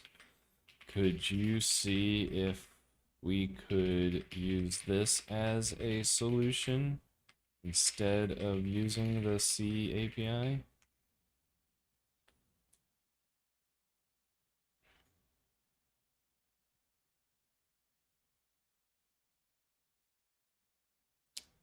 My food's here, I think.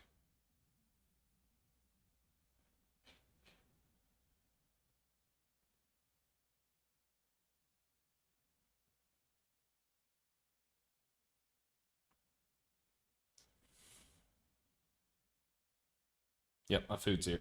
I'll be right back.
All right, I'm back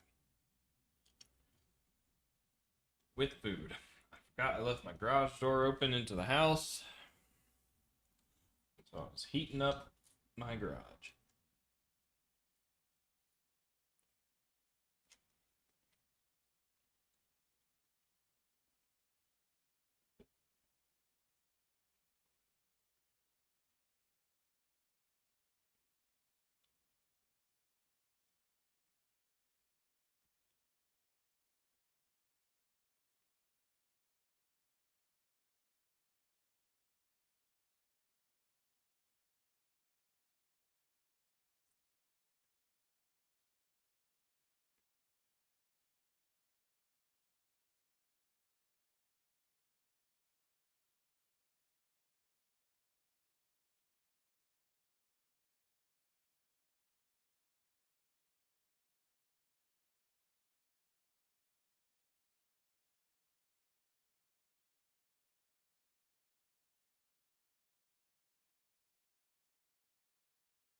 Hmm.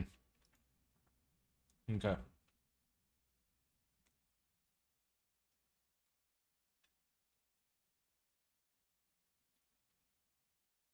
So what phase are we on then?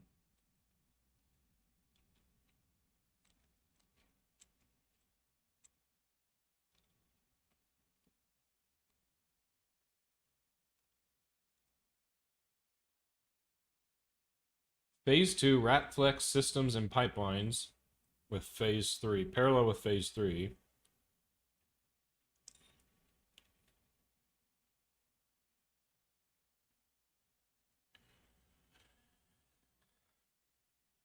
This isn't the type of wrapping I meant. This kind of sucks.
Interesting. Events become flex components?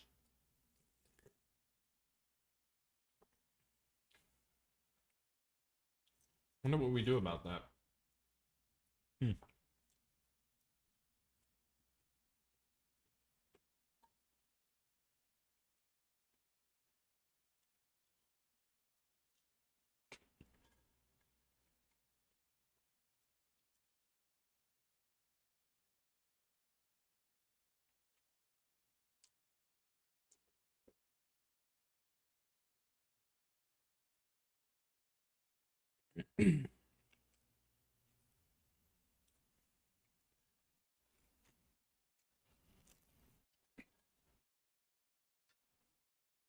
Hmm.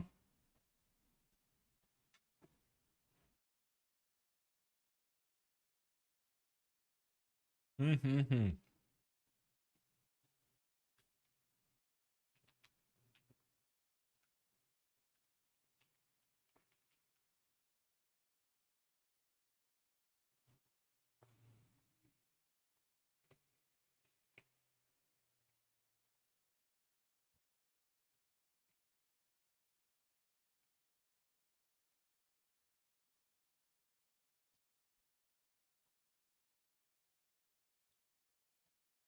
I know ENTT was also working on module support. I don't know if anyone's ever actually. The stuff moves kind of slow. Yeah, almost 6 months ago.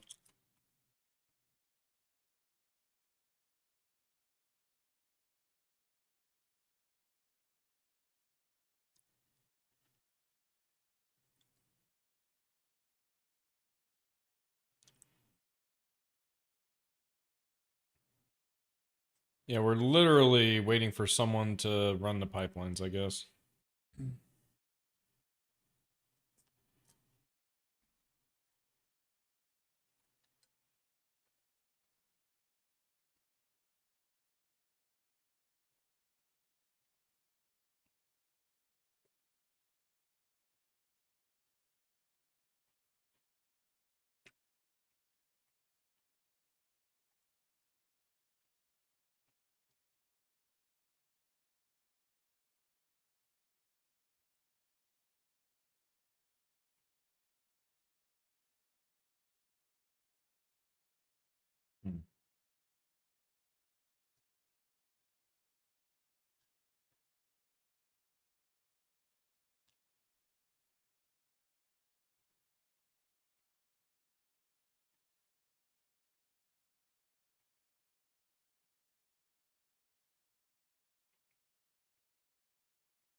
I think the other solution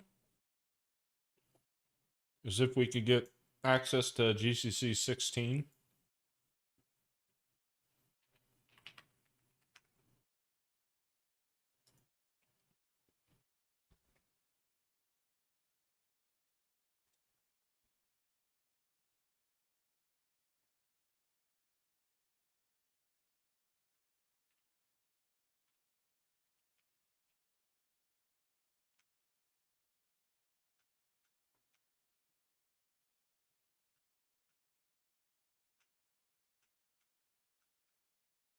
That would be kind of crazy to do, but where was that? I read that somewhere, I know.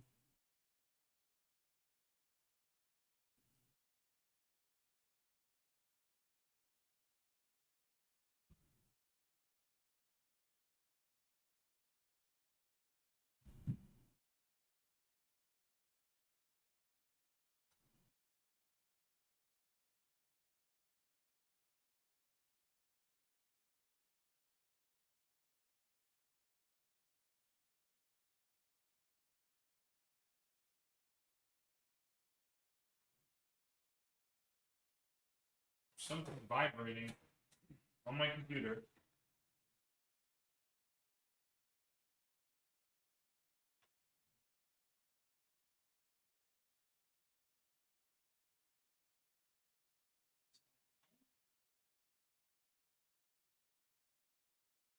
Tell.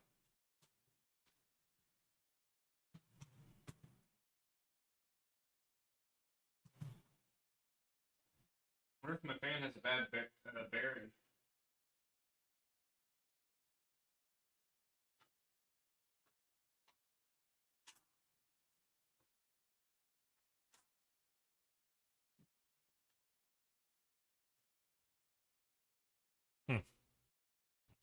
Weird.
I could have sworn.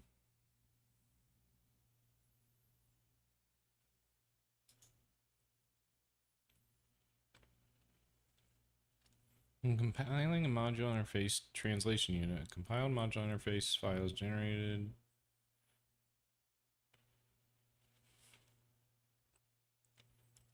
Dang it, man. I just want this stuff to work, you know?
You know what?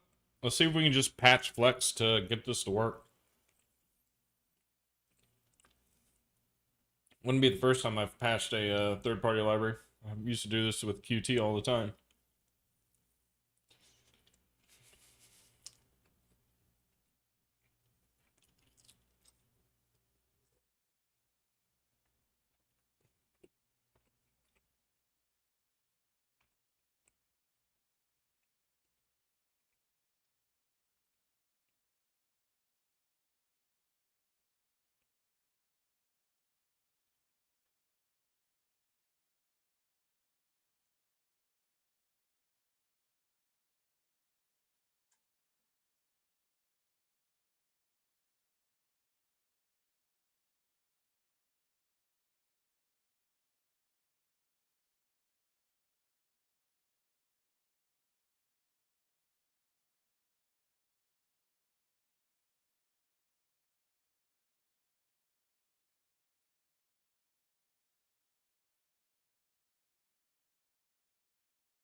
Oh, heck yeah.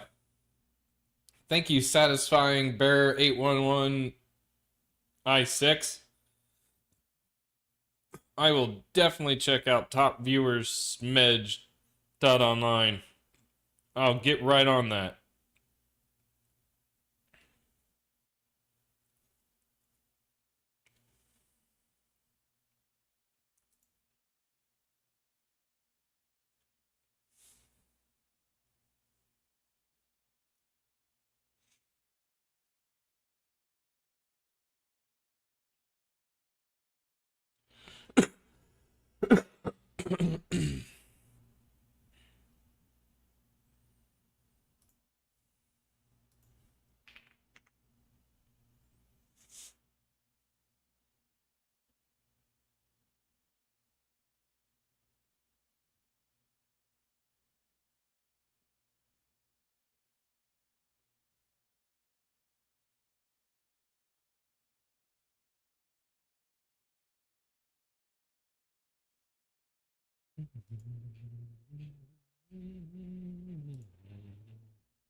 I want to test something here. Ooh. Wonder if anyone heard that.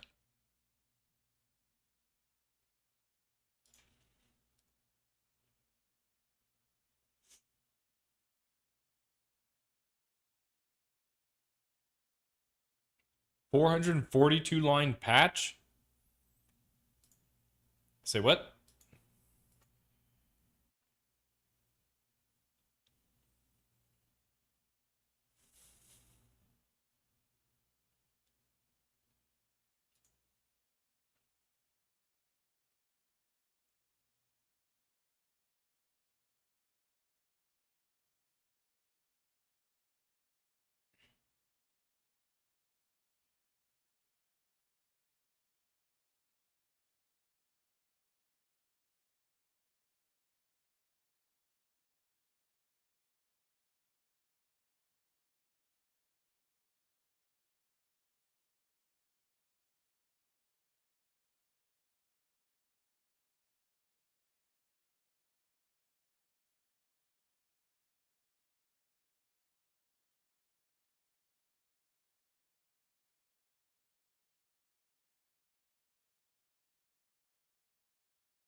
Ooh, my computer's producing some heat.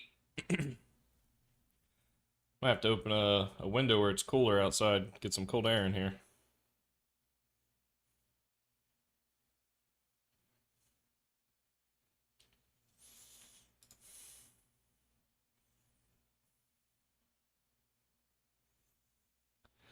U.S. men's team was supposed to be playing Belgium today, and it sounds like it is not going great.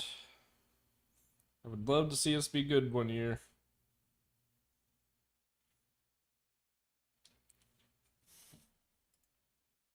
I saw the Donovan goal against Algeria back in the day, and that's the greatest thing ever.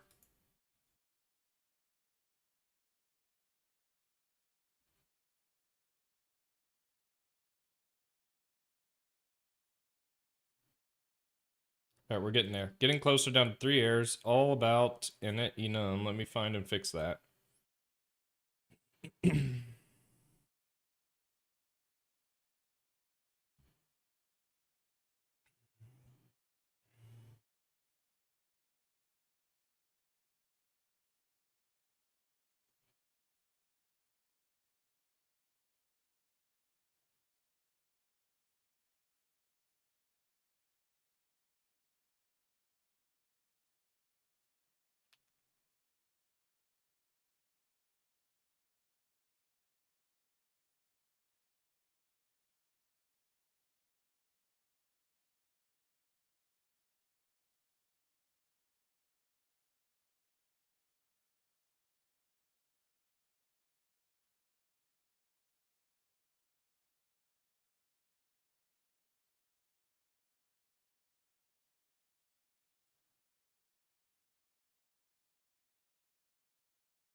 Am I not?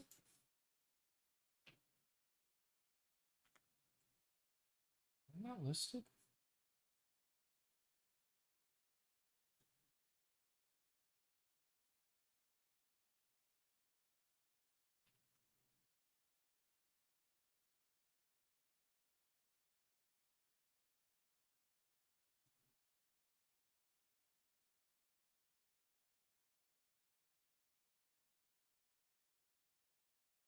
Doesn't look like I'm listed.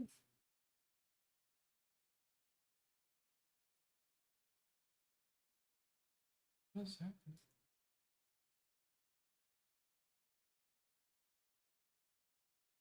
You many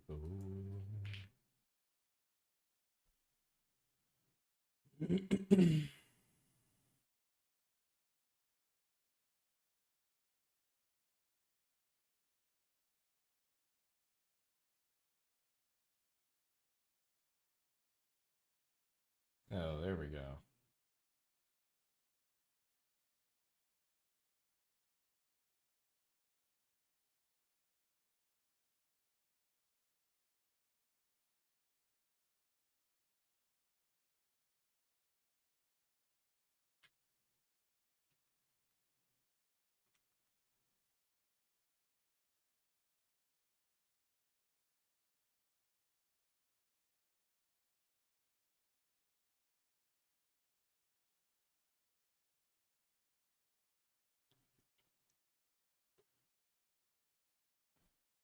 I have the lowest number of viewers in this category. I am doing great. I don't know about you, single viewer, but I am doing great. All right, let's see what's happening here.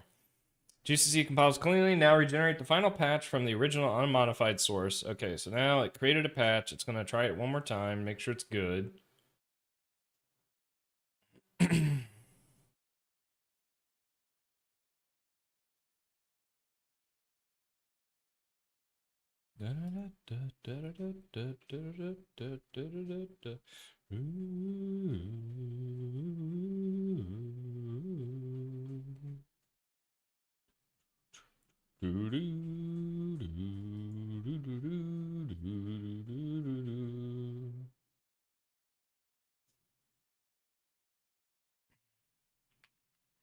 Fighting ECS. Fighting getting ECS integrated using C++ modules.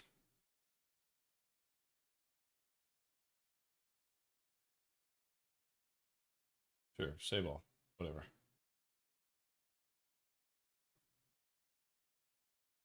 I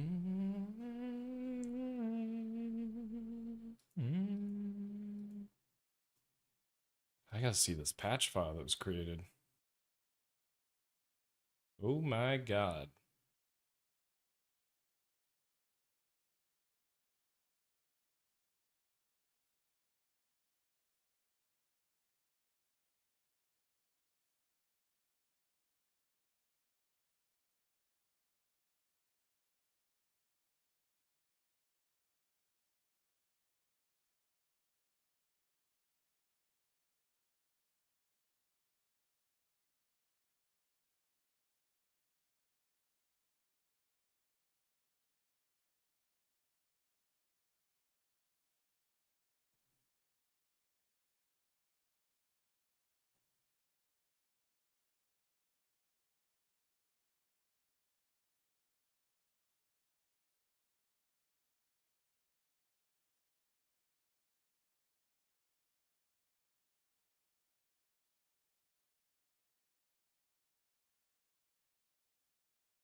All right, so now we are going to be rebuilding Flex with the patch file, I believe.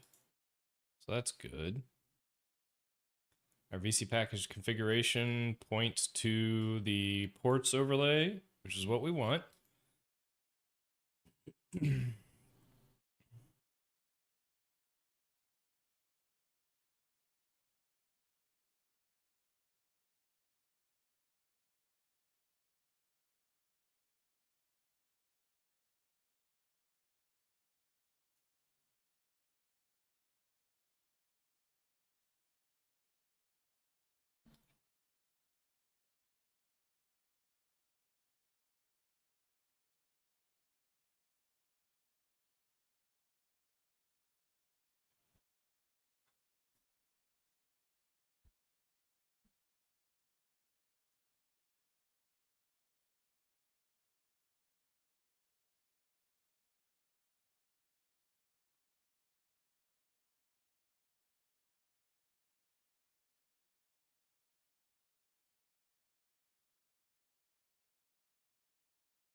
All right, looks like we are getting close to this getting built successfully with Flex,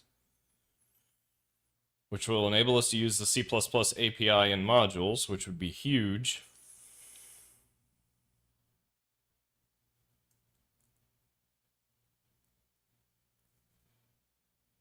Everything is working and all 57 tests pass.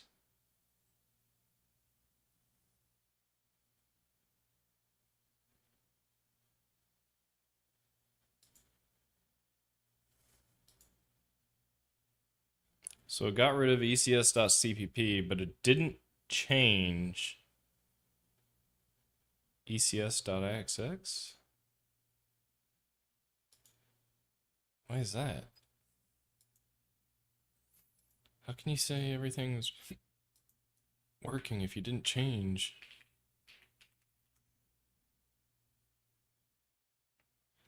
Yeah, you didn't change. What? Oh, it works because you removed the implementation. Are you serious? AI. What is happening? Hey. ECS.ixx now uses Flex World? What? Do I need to reload?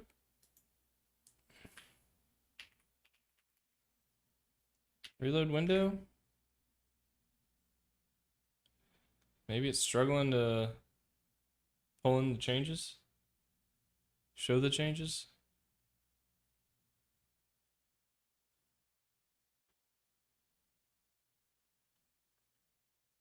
Yeah, I'm not seeing.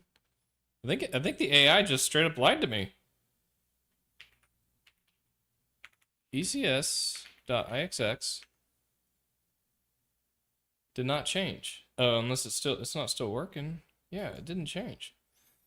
Unless I am mistaken, we didn't make any changes to ECS.ixx. What is going on?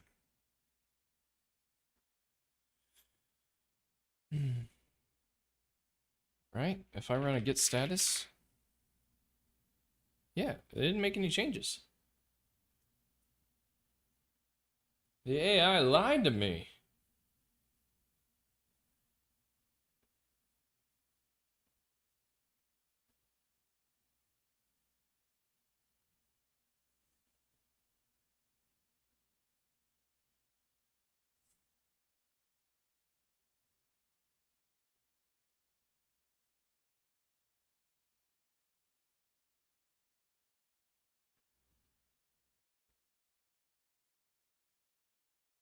It's going to do all this work and say it worked, but then never actually used it with my APIs, which is nonsense. Nonsense, you hear me? Who's coming with me?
All right. Looks like I can use Flex with C++ modules now, so that's huge. And also might mean we can use this solution for our Briarthorn game at some point.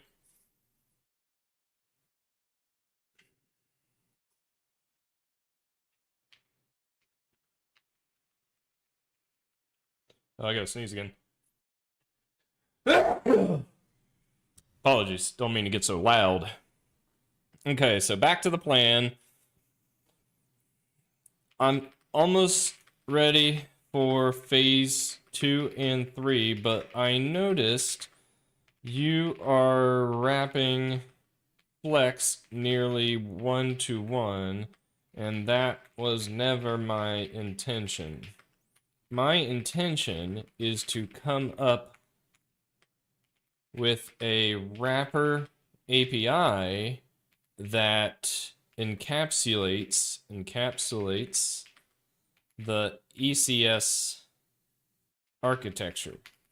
That way,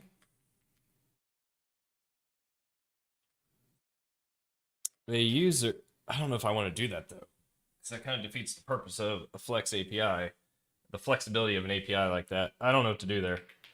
Oh, I don't know what to do. Now that I have Flex working, maybe we don't do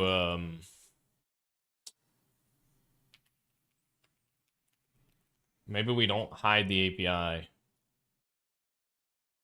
don't know what to do. Looks like Flex has its own scripting language.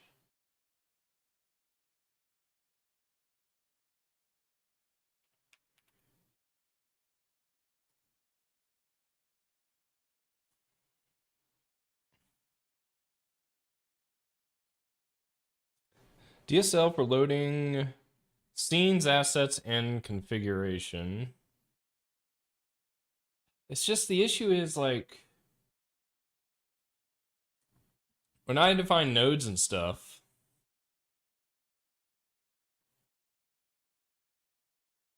Yeah, let me how do I want to explain this? I am almost ready for phase 2 and 3, but I am noticing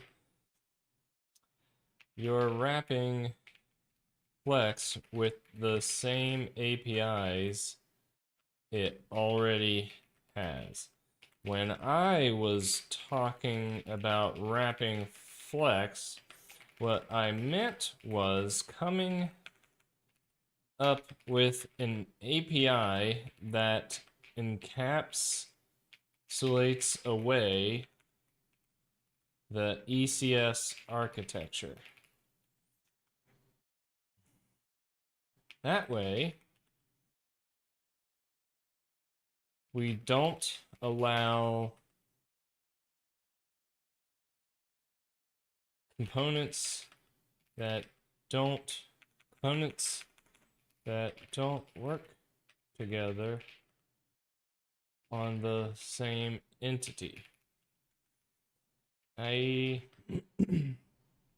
still want an on-scene node type that manages node transformations and hierarchies. I still want an on-scene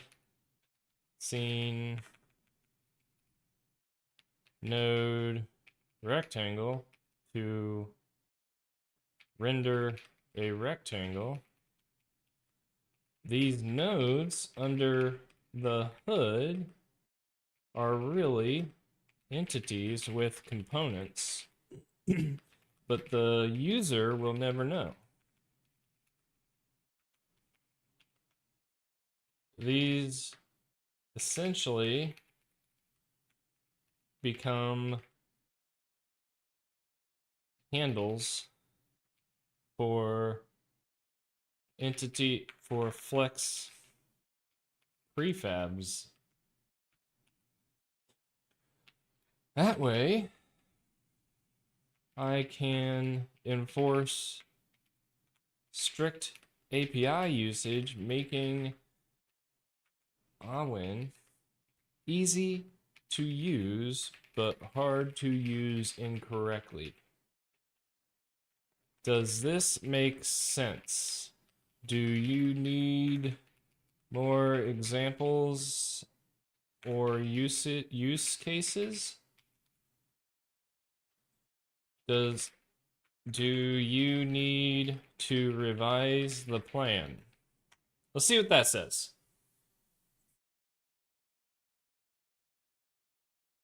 All right, I need something else. I need different music. What do I want to listen to, people? What do I want to listen to? Can't go wrong with Outlaw Torn, am I right?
Now I wait my whole lifetime for you. And now I wait my whole lifetime for you.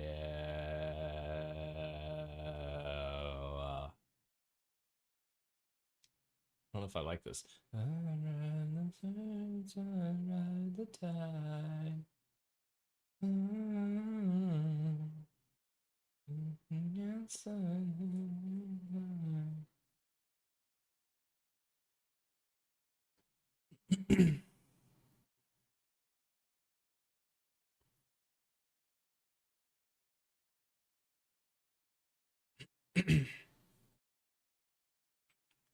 I don't like this solution, even if it prevents use of certain functions. Anytime I need to implement a new node, I have to come in and modify this node. This is not ideal. Each node implementation should be self-contained, but can reuse entity components as needed. Add child API shape. Currently, node.addChild. The child type is a template argument. Alternatively, typed factory methods on node or a scene level Oh, hi Trill. Rather than child of handle. So it would be scene, create rectangle, pass in a parent node. The template style is flexible, but shows the user that templates exist. The named methods hide all of that. What do you prefer? That is a great question. Hi.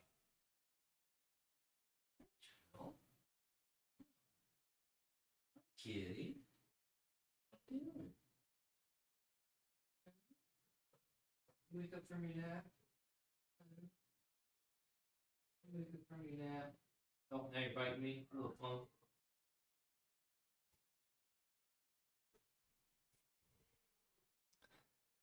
Add child API shape. Currently, node add child returns a template type. The child type is a template argument, alternatively typed factor method on node.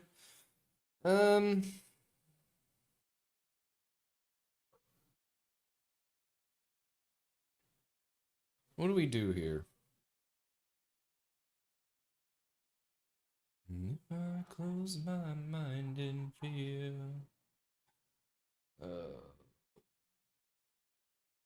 I mean, what would be really cool is if I could just call add child on a node.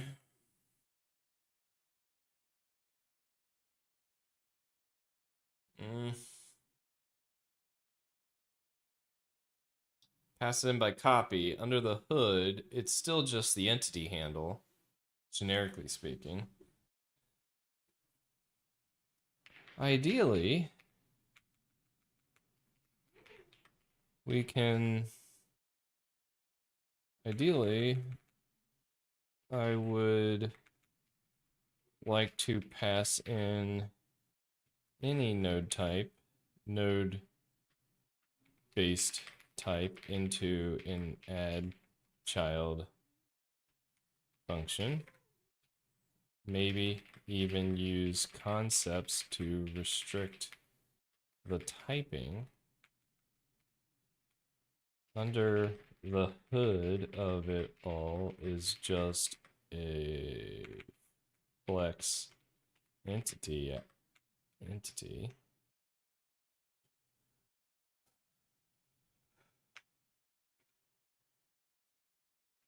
Could we do auto rect equals parent dot add child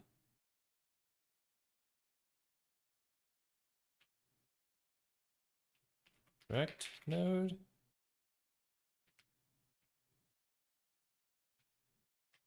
Does that make sense?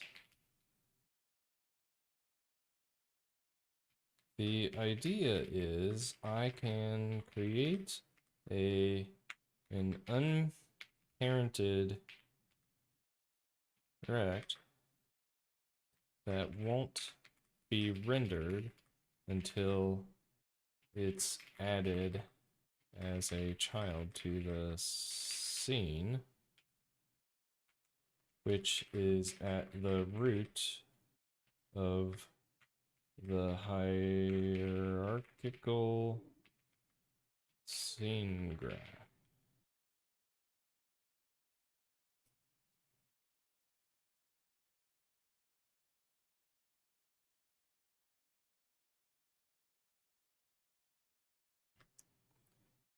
The implementation underneath can be whatever we need it to be to achieve this.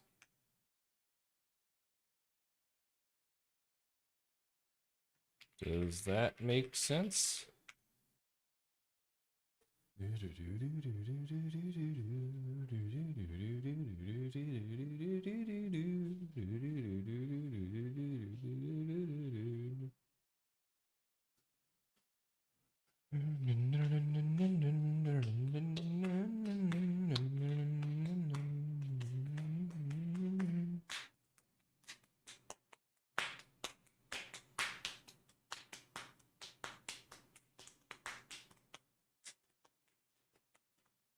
A description value type that doesn't create an entity until it's added. Interesting.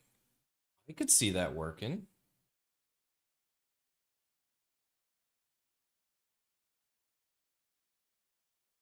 But then how do you remove that node?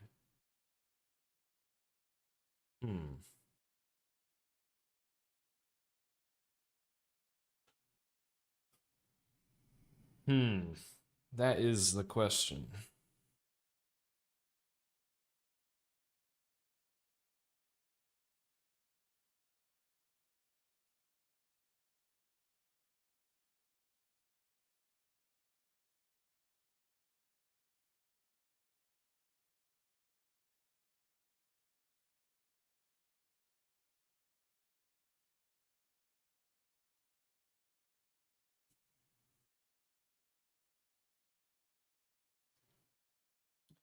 Okay, yes, that makes complete sense. Let me make sure I understand the full design before touching code. Proposed design.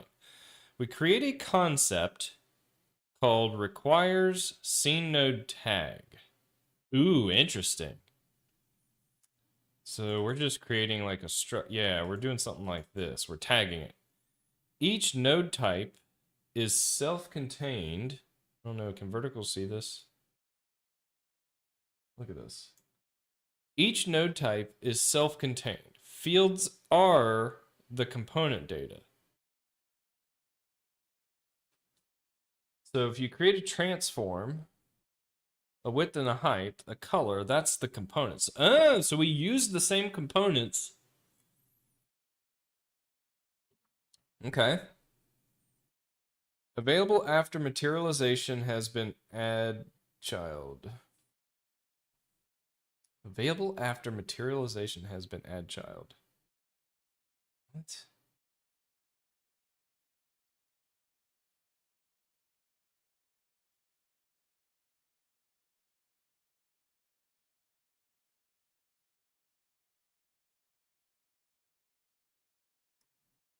So a scene node is a concept.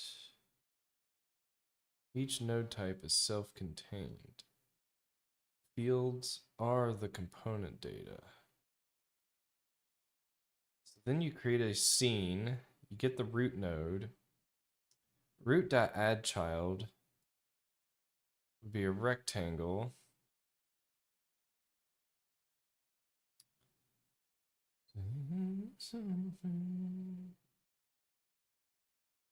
Rect is now materialized. Entity exists, parented under root. Receive a node rectangle by value. Creates an entity in the world obtained from entity.world. Attaches the components defined by node rectangle's prefab. Transform rectangle. Writes the staged field values into the components. Sets child of. Stuffs the entity into the return node rect. Now it's a live handle. Okay, so node rect. Okay, so this would be null until materialized. So basically it's not a part of the scene, but you can still do stuff with it.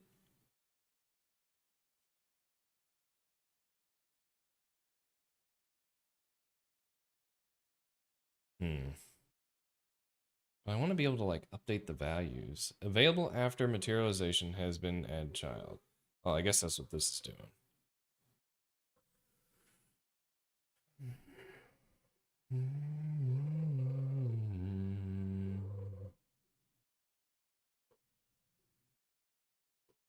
I don't see how this would be available after it's been materialized.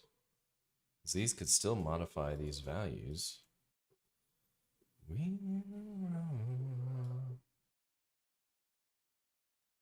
Oh, that's the problem though.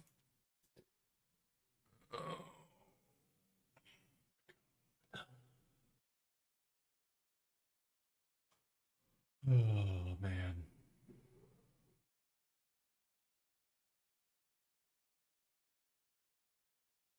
The problem is I add the node rectangle, it returns a new node rectangle. So now you have two node rectangles you've dealt with, which makes this not easy to use like I want it to.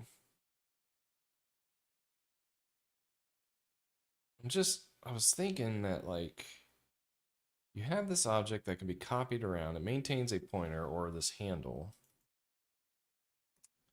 But when you pass it in, you're just passing in a copy.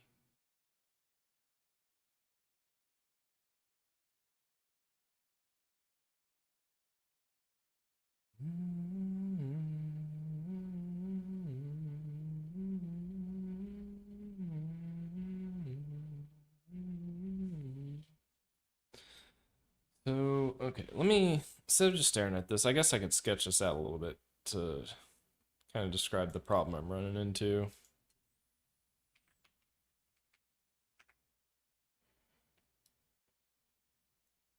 So we've still got this issue where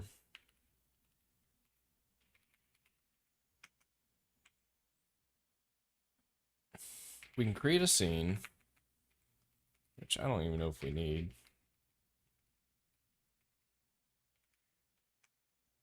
We get the root, which is a copy of the scene, which under the hood, just a flex entity. Yeah, you get it with some helper functions. So then, how do I add a child? So maybe I do have to use templates. So then it would be like auto rect equals add child. So this would create a child entity with a rect node component and return a handle to it. So that would do that. But we need a situation where we can add children later. So how would I create a rectangle normally? It would be like, hey, define a rectangle. Let's call this one rectangle delayed.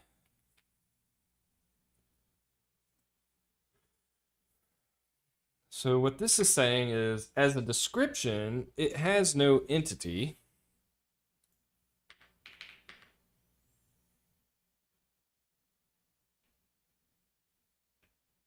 No, or null. Null handle does not refer to an entity.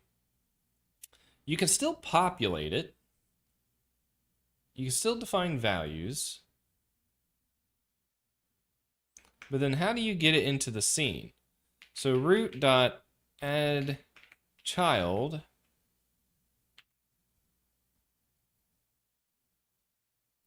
rect deleted rect delayed. So they're basically saying use this to instantiate a rectangle. And it'll be the same thing, but this time it will have an entity. It'll be valid. Hi, Trill. Are you hungry? Here, I'll feed you. No one's here watching me. I'll feed you. We're not hurting anyone's feelings.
Networking. The strategy is always networking, isn't it? Let's see here. So I understand where that's coming from.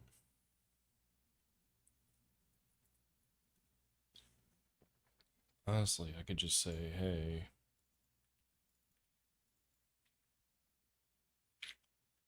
reuse it.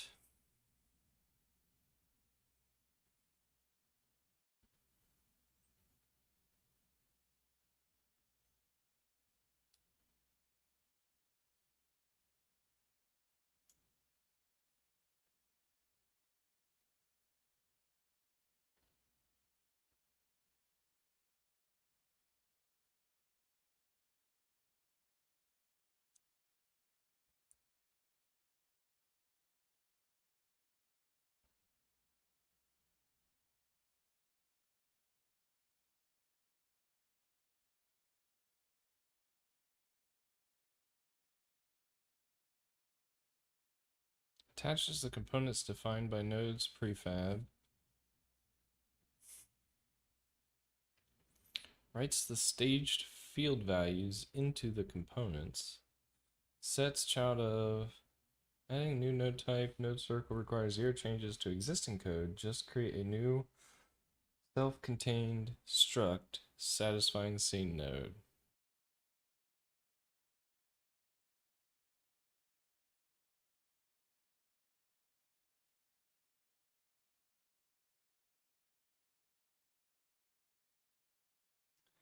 Adding a new node type requires 0 changes to existing code. Just create a new self-contained struct satisfying.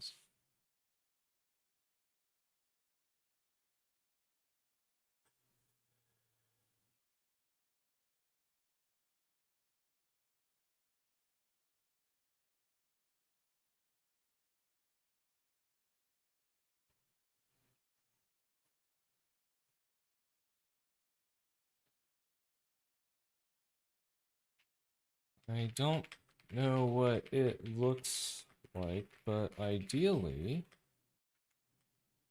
any node could be a child of another node.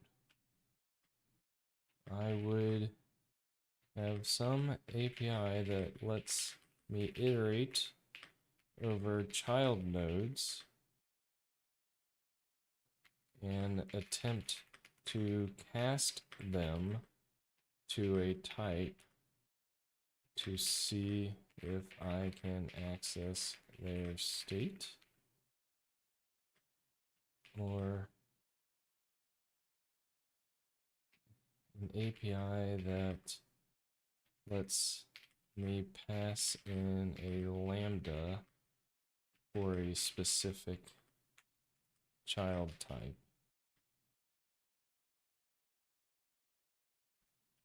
Kind of like a visitor. I should also have an API to access a node's parent if necessary.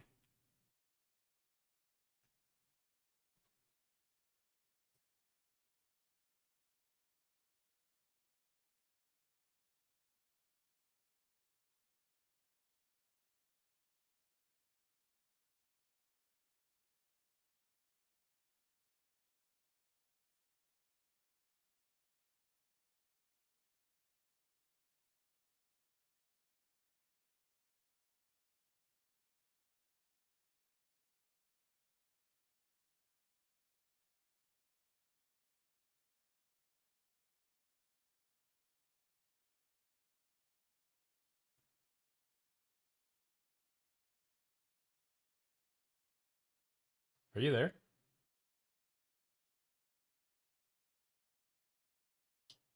Ooh, if you're talking to me, I can't hear you. Why can't I hear you?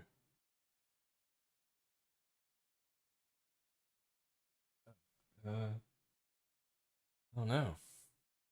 I'm streaming right now, so I'm wondering if it's eating up my audio. Why can't I hear? Output device. Oh, wait. How about now? Are you there? Hey. Hey. Don't you ignore me.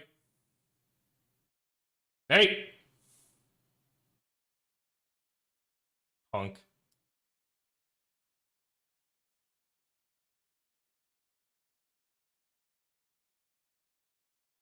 Node is the universal base. Everyone is a node. Each node type is self-contained. How as node works eternally. Each node type declares the components it requires. Node rect needs transform, blah, blah, blah. As T checks entity has rect comp. If yes, constructs a node rect. Wrapping the same entity, 0 copy, 0 allocation of no returns, null opt. Adding node circle later, 0 changes to existing code. So you create a node circle, derives from a node type, struct, transform, radius, color, etc. One remaining question, how does each child ordering work? The current scene uses local Z draw order children with lower render first. Should each child yield children draw order, insertion order, or undefined order? For rendering, order matters. For gameplay logic, it usually doesn't. You'd use each child text anyway. If the plans look right, I'll revise this.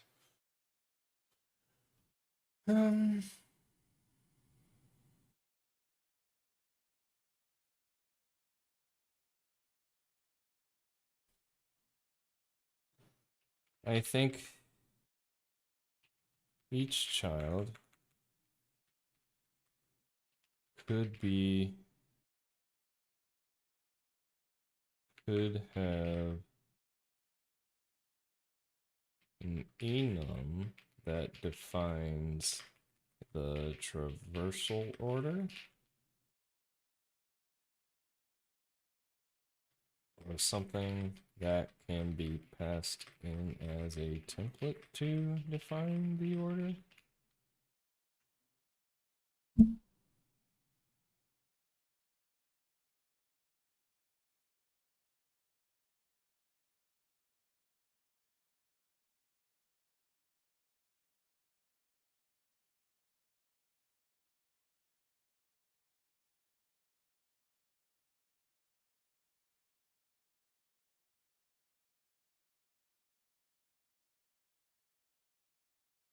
Default insertion order all children, draw order all children,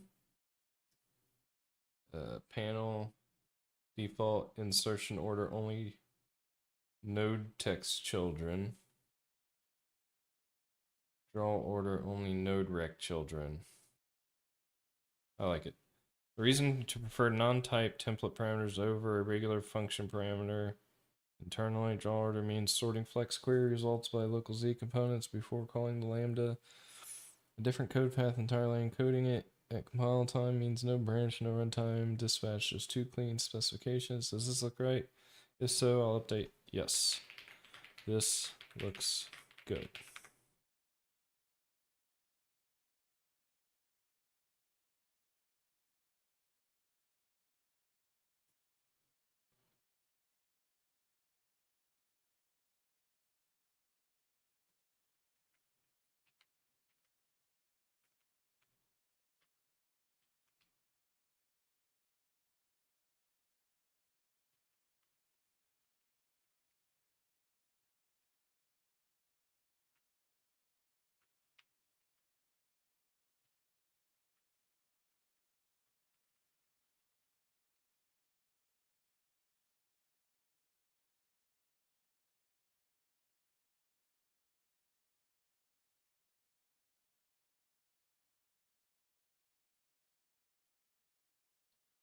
I tried and play some World of Warcraft.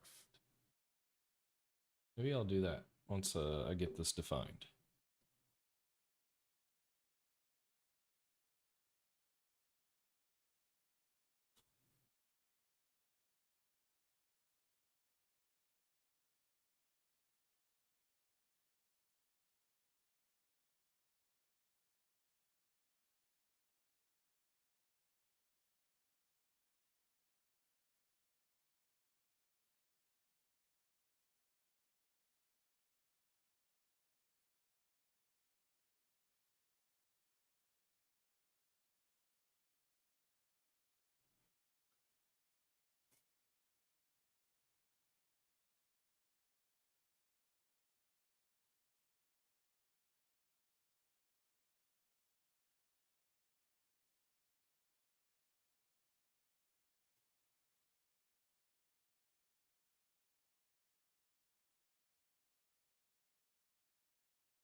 Now let me look at one thing I need to understand before writing node IXX. How flex represents component presence for as type, and how each child typed filtering will work.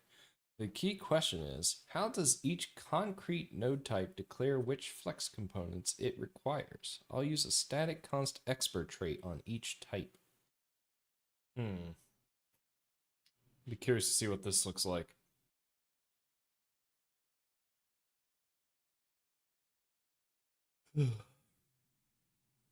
Man, I don't know.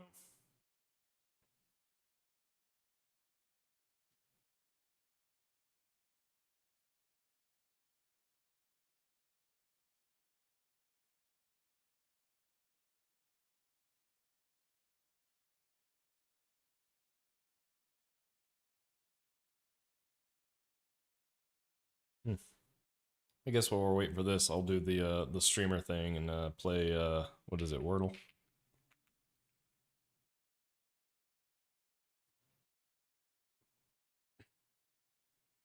All right, what do we got? What do we got? Let's do frame. Okay, okay. Let's do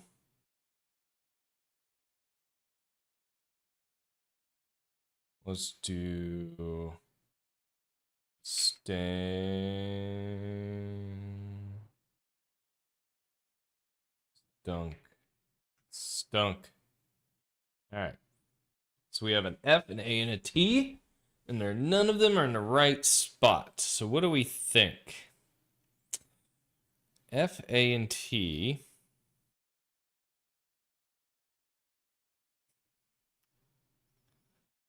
Oh, my cat is ridiculous. What are you doing down there? F, A, T.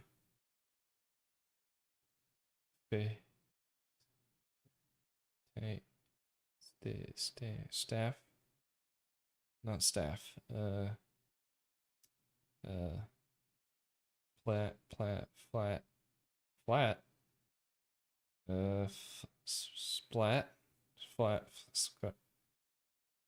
F. Dart. Daff.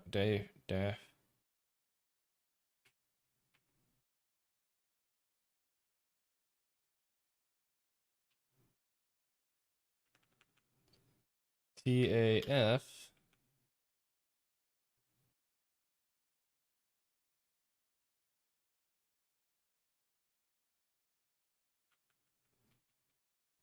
FAT.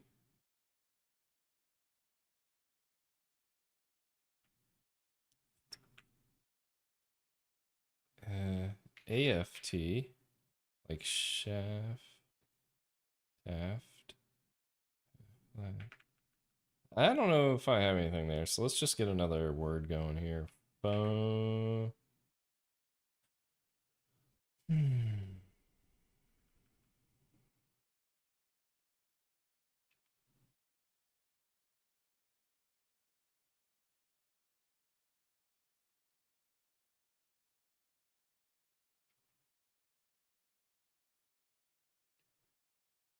Loaf. That would give me an F and A. Float. That would give me all the letters, but I know F can't go there. But it's not bad because it helps me figure out A and T as well. Gloat, float.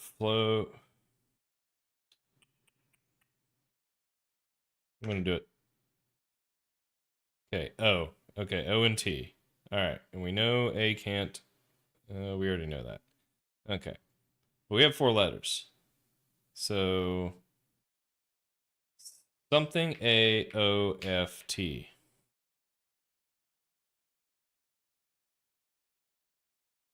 Or A F O something T. A foot. All right, that was easy. All right, where were we?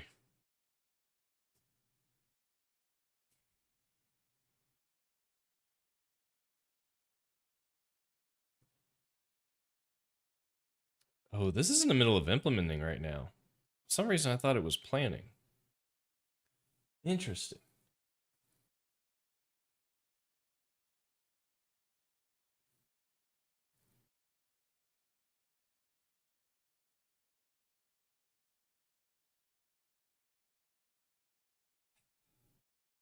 I still wonder if I should just implement all this in Qt. But I know how much work Qt takes to get up and running as well.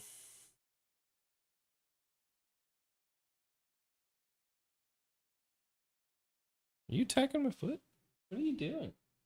My cat is attacking my foot.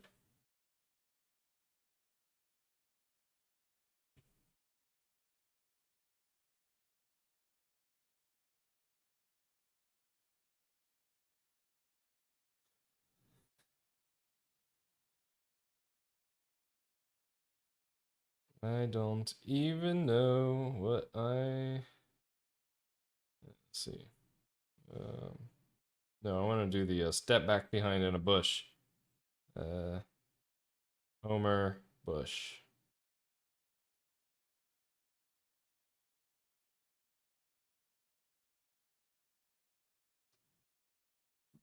Somebody. Anybody. Thundercats. Thundercats. Hello. I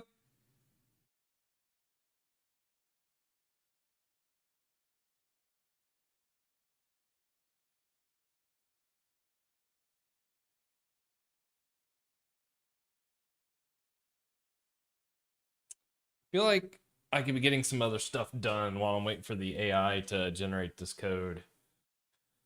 I need to put together my bookshelf, which is about ready actually to be put together. I think once I move the camera from up there, and I'm going to move you to here, you'll get a wide angle view of my room. And I want it to be a nice, cozy place, you know? Just a nice, cozy.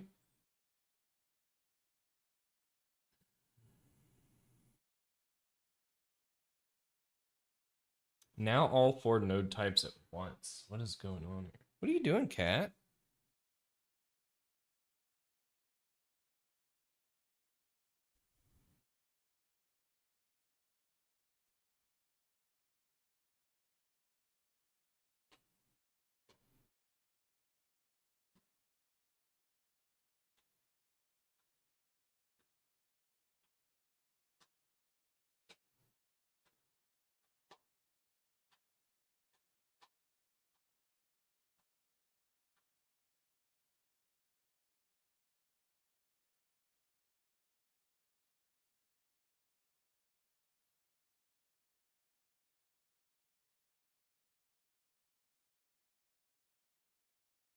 All right, my cat's being a twerp. What are you doing? Hmm?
All right, so we have a parent, an add child, set transform.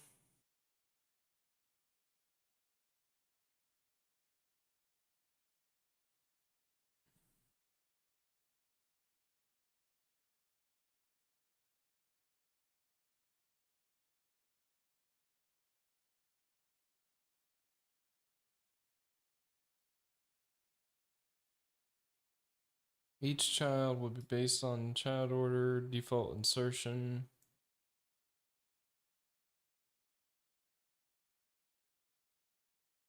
Optional type.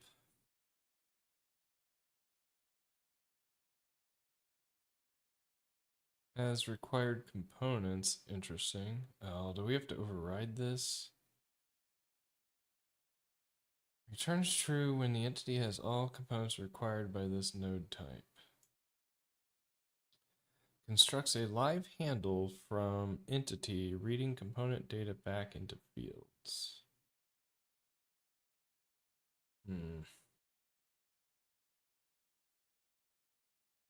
This is complicated. What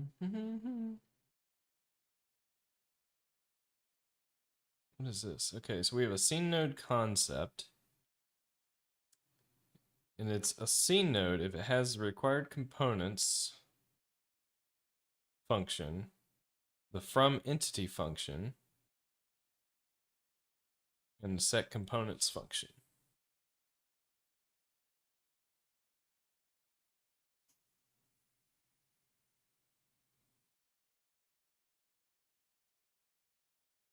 So each child, if it's in draw order, we collect each entity that has the required components. Oh no.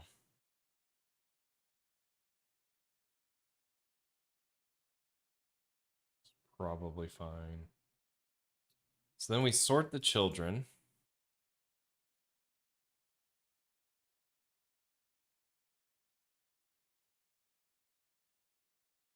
If they have a Z order definition.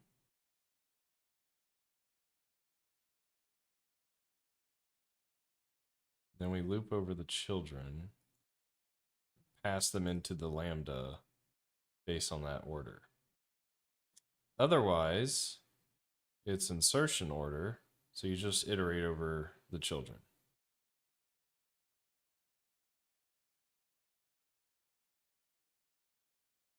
I don't know about this. It has required components.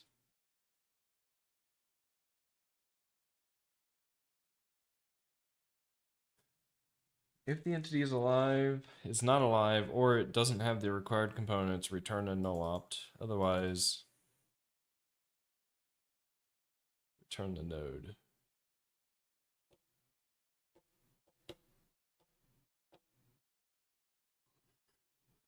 All right, so let's see what this looks like for a circle. Circle component has a radius and a color. Radius, what?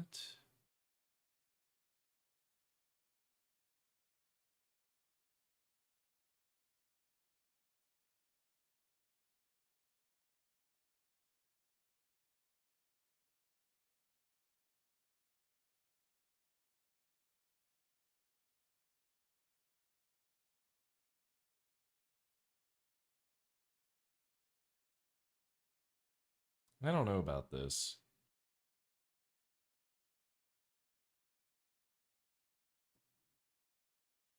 Set transform.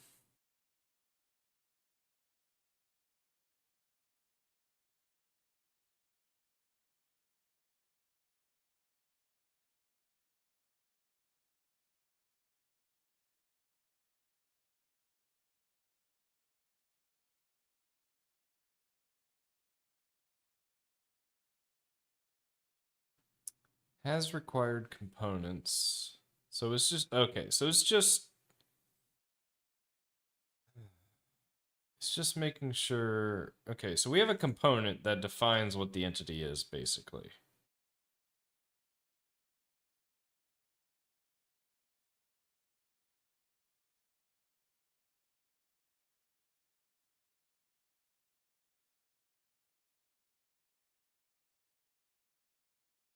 I don't know.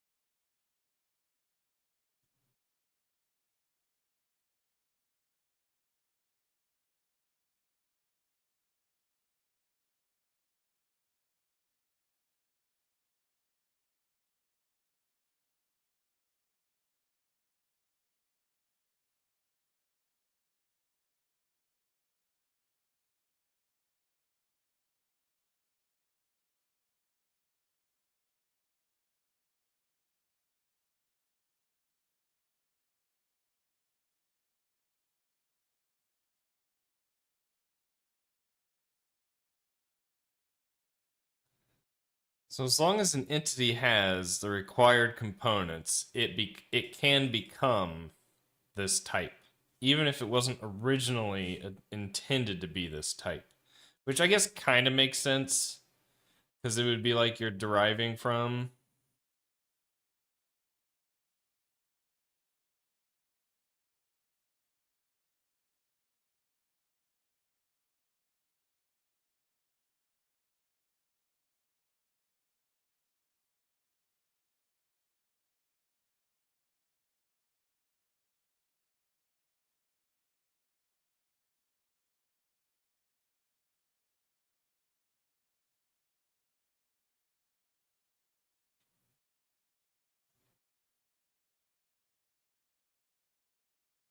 I just don't like the text component.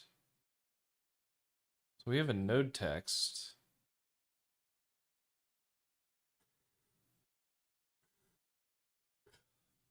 I mean, worst case scenario, you replace this with this and then copy it in.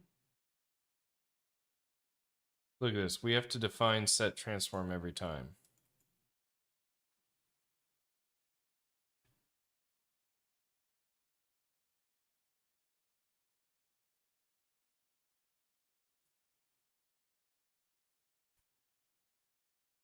This isn't going to work. I hate this API.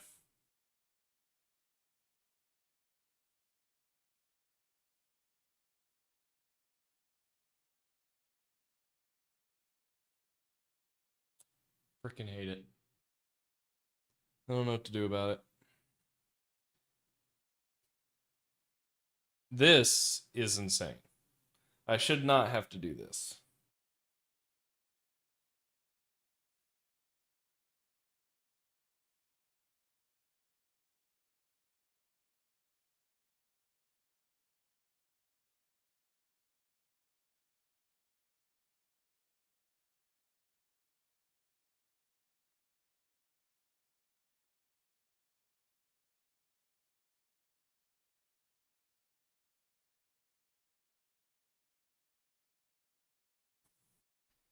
I'll let it finish, I guess, and then I can yell at it.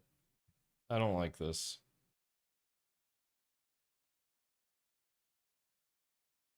I like the idea of being able to have nodes that I can just toss around as copies.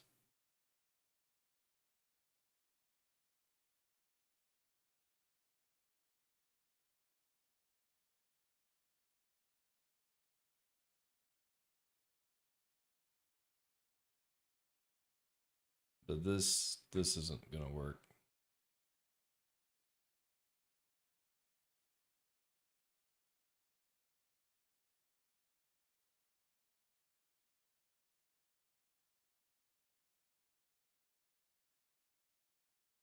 And I don't know if this is what I want to do either.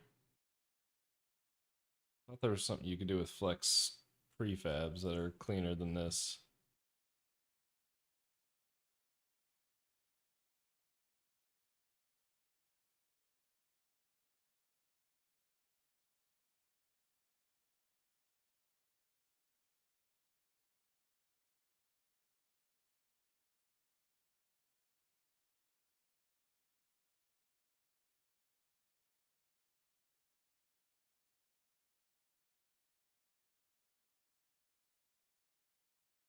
I like this song.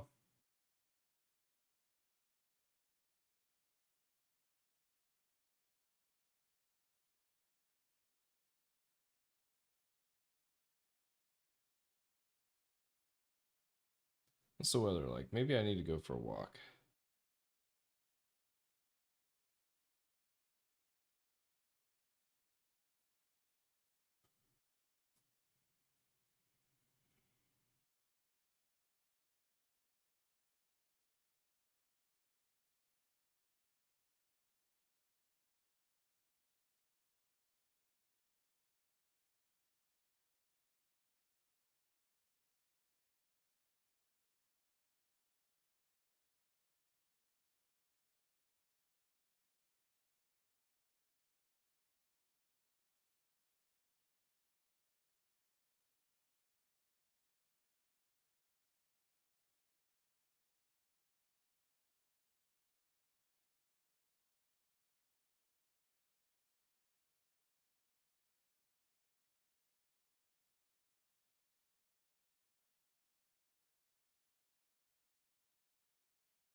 I keep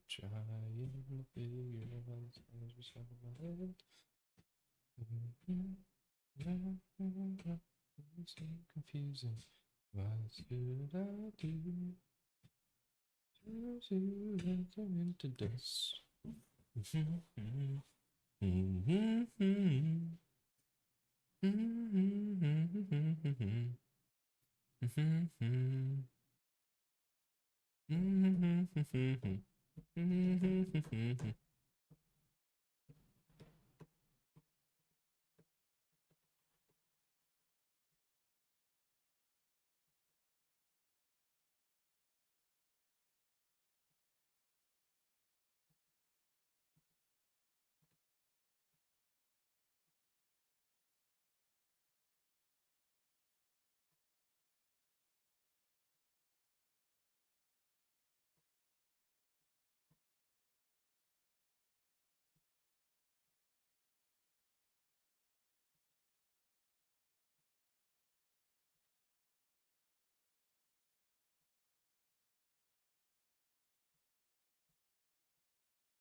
We fill the seed object with all the children from root. Then we sort it. Then we loop over it. Oh, fill the stack. Okay.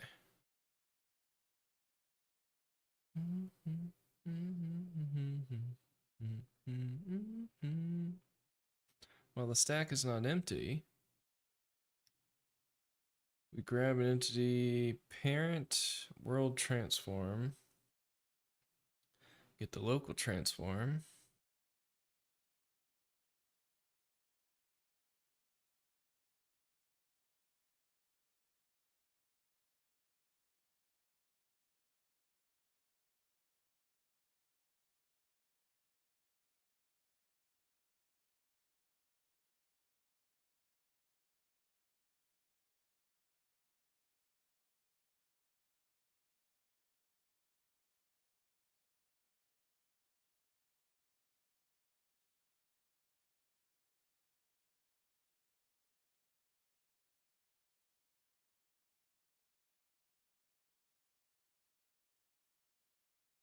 This isn't it. This isn't working.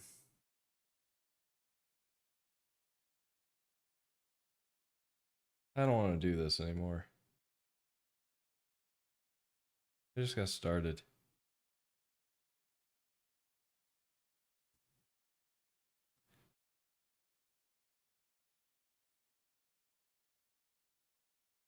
This isn't how I would write the code.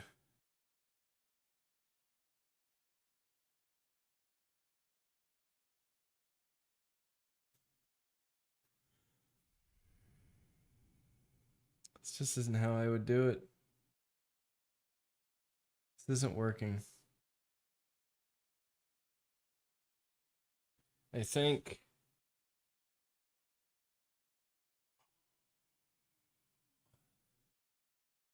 I do object component hierarchy, virtual inheritance.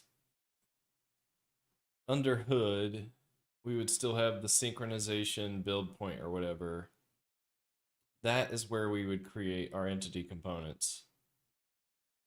Attach a model, attach a mesh, attach whatever. The issue, now this was the limitation with Raylib, is it's not designed around like, it's designed around being simple. So I guess I could just, we create, so maybe I do this in layers. I have an entity component system. I define a render system.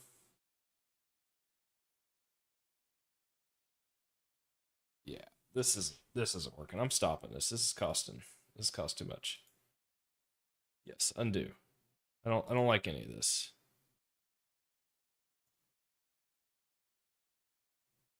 For all that work, I don't like any of this.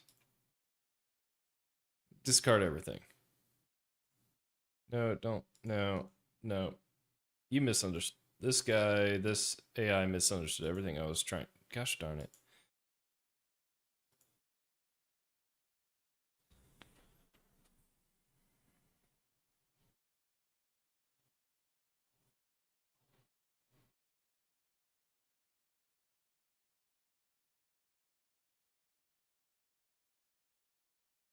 I think I have a widget. I think I have an entity component system using Flex that is going to handle the render order, the draw list, etc. That can all be done using Flex with components under the hood. But then I create derived pointer types. Yeah, okay. I'll see if I can get this to change course. And then if I can get this working for a while, I think I'm going to put my desk together. I wonder if I should just be in just chatting.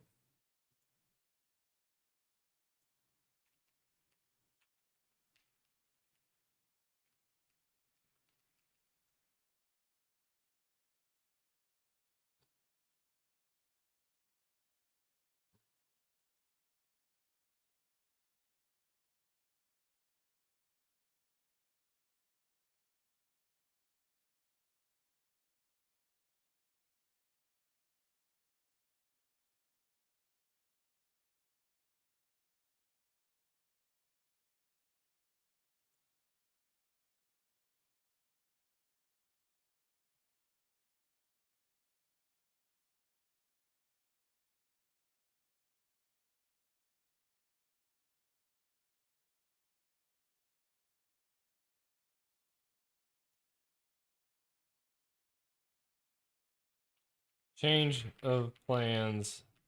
I've had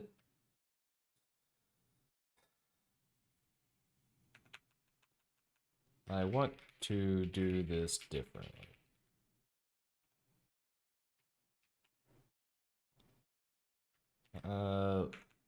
We can use Flex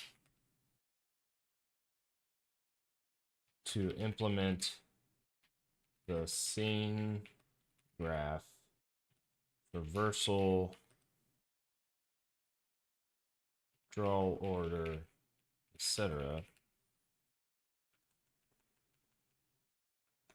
And draw order.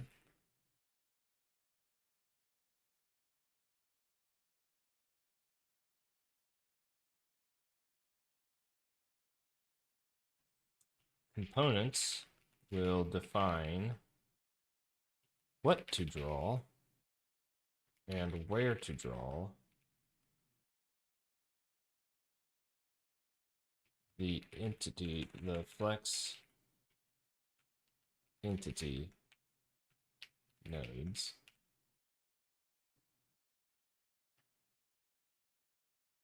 We will use this to build the render list, which will invoke Rayleigh.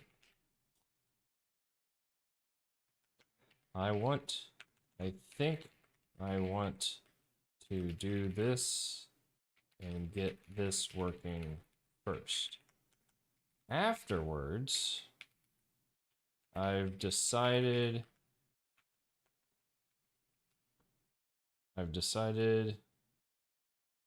I do want to implement a Qt-like object hierarchy.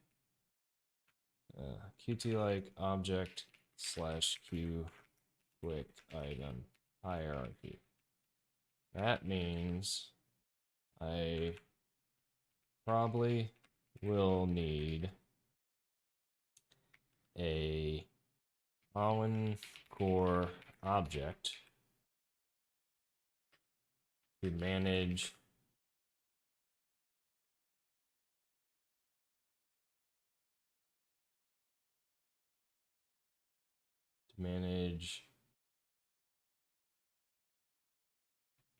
general child parent relationships via inheritance / unique pointer memory management.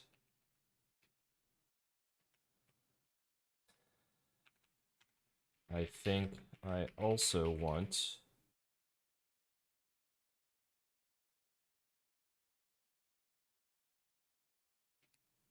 an on widget.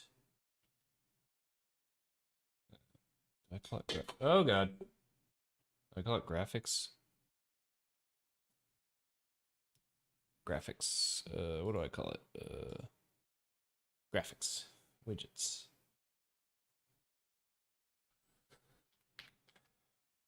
I also want an on widgets widget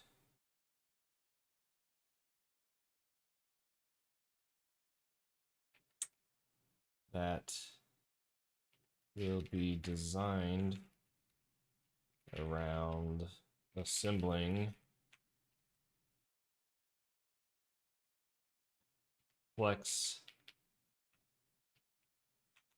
entity components during a render synchronization step.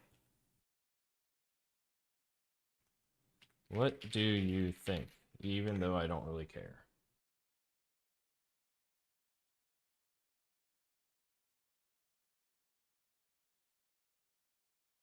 Even though I don't give a damn. Frankly, my dear, I just don't care.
Okay.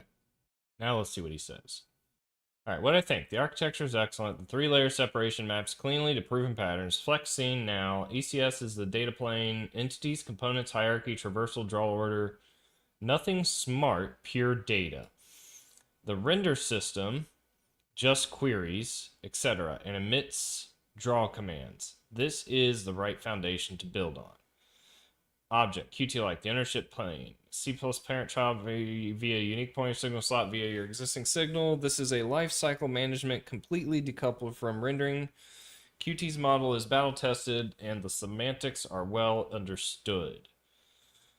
Widget, the bridge, the synchronization plane. A widget is both an object on its own place in the C++ tree and carries an entity, its ECS presence, before each render synced to ECS writes the widget state into the components. This is exactly how Qt Quick Scene Graph works. The C++ Qt Quick item is separate from the low-level scene graph node, which with an explicit update step. One key question. In the sync step, does every widget rewrite its components every frame, or only dirty ones? A dirty flag approach would be more efficient but adds complexity. Here's the problem. We're pushing new... Even if we didn't do dirty, in order to draw with Raylib, you have to basically... Like, Raylib is rebuilding the meshes every frame. Oh, heck yeah, I got another ViewBot service. Let's go. Can I ban these? Is there a way to ban them? I'm not a ViewBotting Andy. And I don't want the implication out there that I might be. I refuse. Where do I even go for that? Stream manager? Chat? Is there a chat? How do I ban you? 2-year box carry up CPD 7Y. No, I don't want to ban you. I don't want to reply. Can I click on you? Follow invite. Ooh, here we go. Ban. You have been banned. Begone. I will ban anyone who goes against my code of ethics, including myself. Don't think I won't do it. I will destroy you. All right. Where was I? One key question. In the sync step, does every widget rewrite its components every frame, or only dirty ones? A dirty flag approach would be more efficient, but adds complexity. Happy to design either way. Yeah, so the problem is with Raylib. Like, the whole point of the dirty flag is to reduce how much you have to push up changes through the GPU pipeline. Because if your mesh is essentially like your mesh is staying the same every frame, there's no need to rewrite it every frame. Raylib, on the other hand, it rewrites every frame no matter what. So here's what I'm going to say, and see if AI agrees. And it probably will, because I'm writing it in the tone that I already know what I'm talking about. One key question. I think for now, during the sync step, let's just rewrite its components every frame. I say this because we are currently using the Raylib backend, and Raylib doesn't have a mechanism to make use of a dirty flag. Would you agree with this, or are you aware of a way Raylib could make use of the dirty flag? I mean, I guess the other thing is, we could do dirty flags for transformations. So if transforms aren't being, like, if we have a bunch of nodes that aren't moving around, then we don't need to recalculate a transform for it. That becomes beneficial if you're dealing with, like thousands, if not hundreds of thousands of transforms.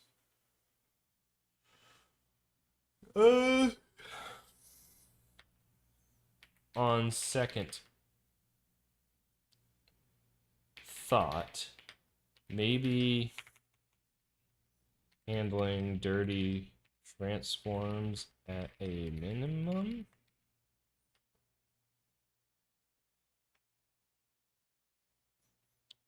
All right, plan three-layer architecture. Flex, what to render, where, in what order. Object, who owns what. Widget, the API surface users interact with. Steps, relevant files, phases.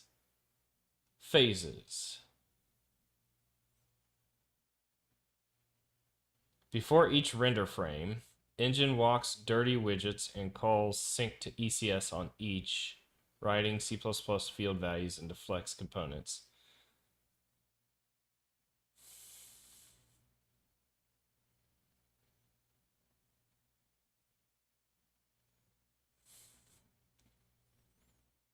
Verification. All right, let's try this. I'm gonna hit enter, see what it says. See how my computer's doing. Still at 96.7% CPU usage, 5 gigahertz, still running stable. So I guess that's one thing going for today. Is I did figure out that my computer can handle it. If I can get this to start cooking, I might go assemble my bookshelf.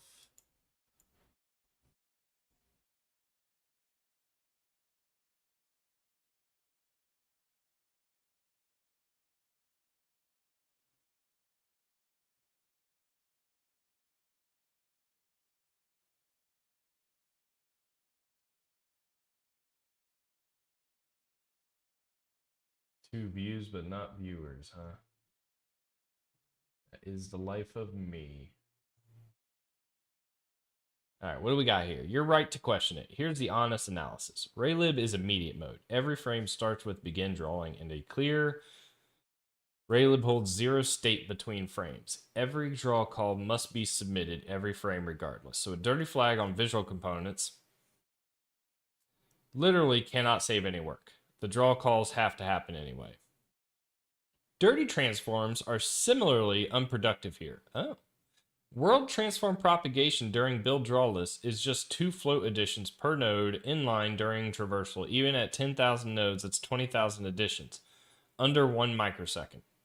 Any dirty flag bookkeeping would cost more than the work it avoids. When dirty flags do matter. When you switch to a retained renderer, Vulkan, WebGPU, Metal, those renderers have GPU side state that persists between frames, and you need to tell them precisely what changed. That's when mark dirty becomes valuable. Sync to ECS only runs on dirty widgets, and the renderer only uploads change data to the GPU. The architecture I proposed already has the right shape for this. Mark dirty is a stub today, and later becomes meaningful without changing any call sites. Recommendation: full resync every frame, no dirty flags now. The design keeps the hook. Mark dirty exists on the widget base, but we don't implement the guard yet. When a GPU retained backend lands, it's a 1-line addition per widget if dirty return. Ready to start phase 1? Start phase 1, but if we don't need mark dirty, then don't implement it at all.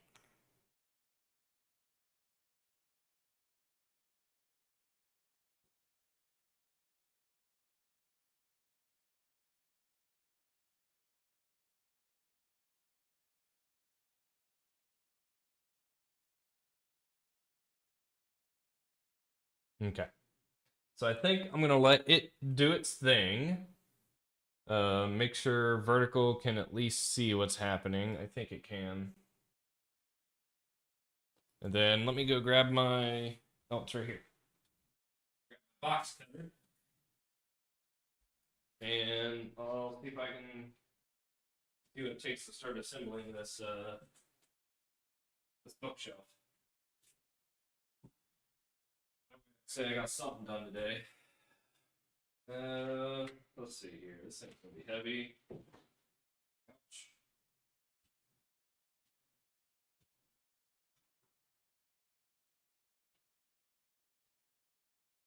Careful, don't break the internet. Okay, so this side up.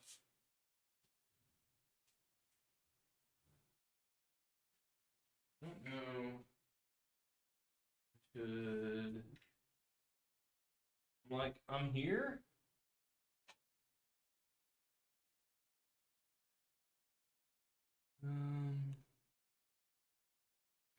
AI is still going.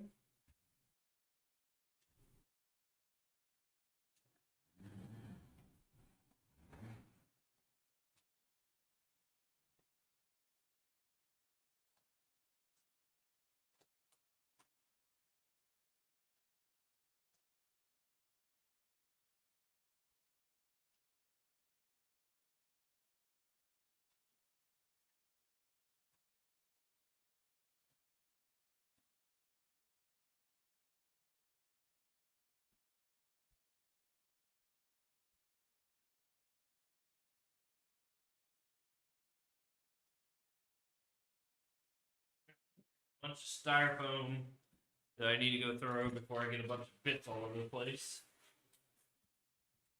I really don't want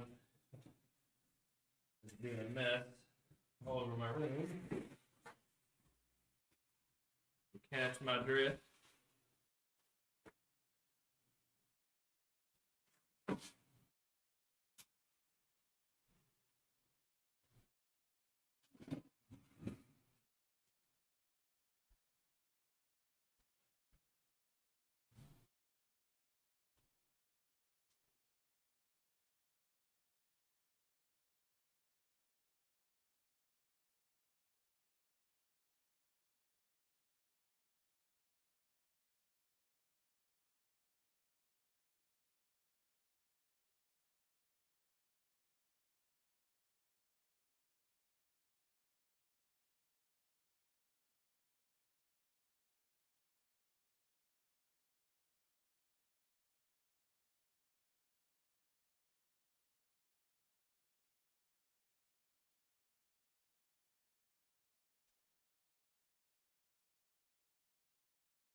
Cat is just chilling in the garage.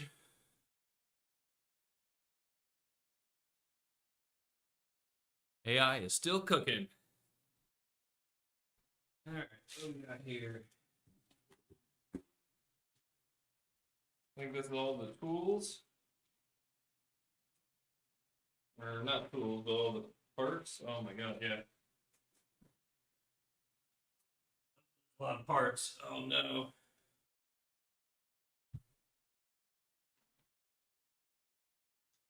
There is a lot of parts. Oh, something's happening. Okay.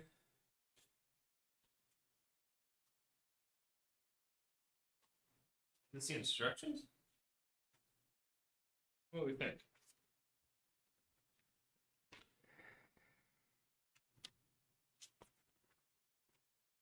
It's like a pretty straightforward desk to me. All the parts listing. Step 1.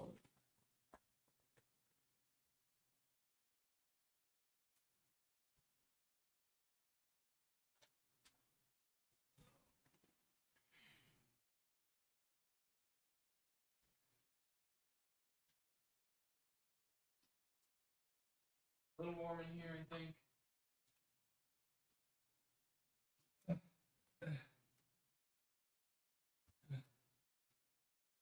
Fresh, fresh air and some bugs in here, I think. That might help. What do you think, chat?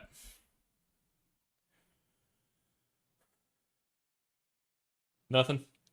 Not a peep out of you?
Don't currently have tools for editing files.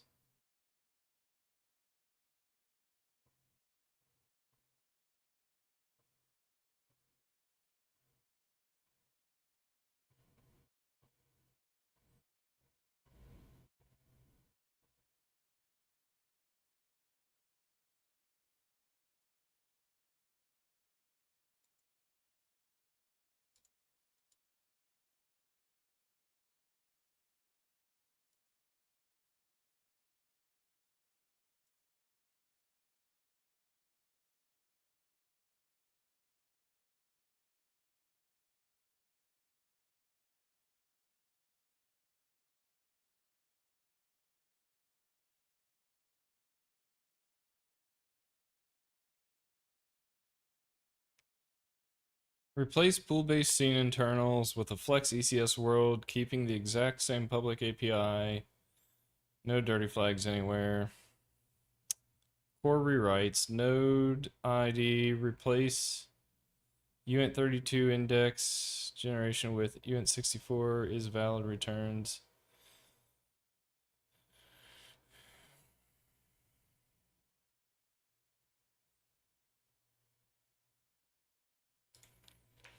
Why use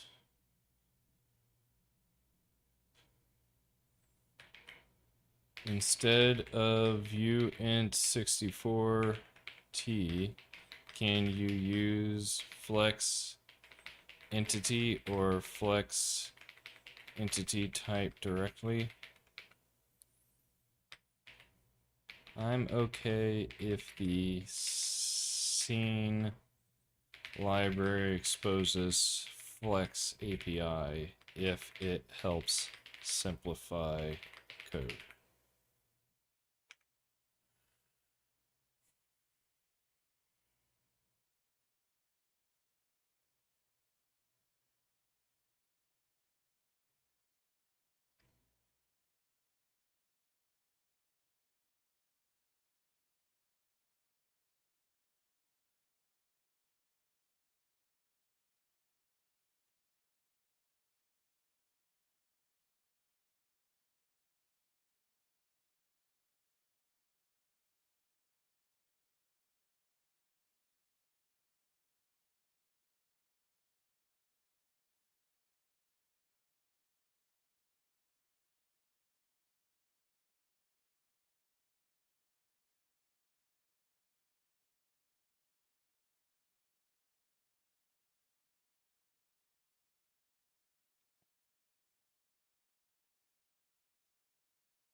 Everything else in the plan is unchanged. Scene, complete rewrite of internals, global module fragment, non-exported Z-order struct. I don't know. I'm gonna have to see it. Remove node pool hierarchy traversal pass. That I agree with.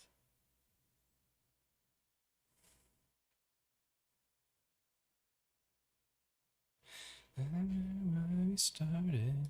All right, let's see what happens. Start implementation. All right, so that's probably going to take a minute. Wonder how much. I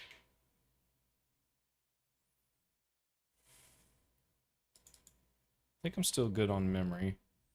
OBS. I don't know if I'm going to do anything with this video, though. Nothing exciting happened this stream. I think I need to come up with a better plan of attack in the future. I think just blanket working on general stuff probably isn't the answer.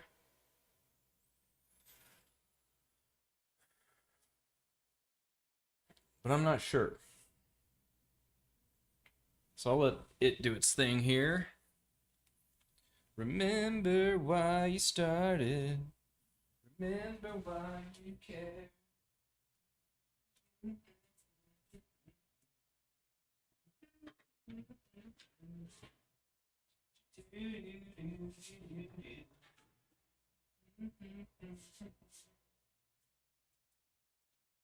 So those are sevens. What's this? This is a. What is this? What is this? Is this this a 1? Oh, no. Oh, this is a 1. Alright, that's what I need first. So, at this new band.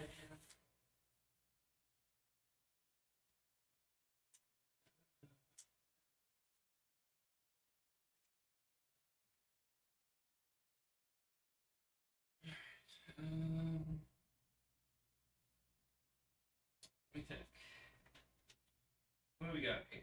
We are putting together, I need 10 ANs. Figurative. We go 1, 2, 3, 4, 5, 6, 7, 8, 9, 10. 1, 2, 3, 4. They all go on the outside. Okay. So I will look at the ceiling fan.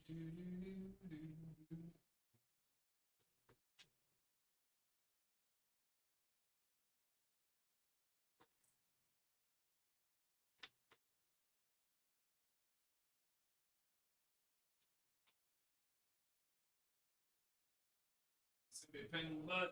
You can tell.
I know the viewers are a lie.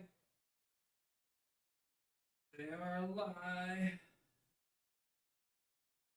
I am waiting for trying. 'Cause I'm crazy. And I'm crazy. Loving you.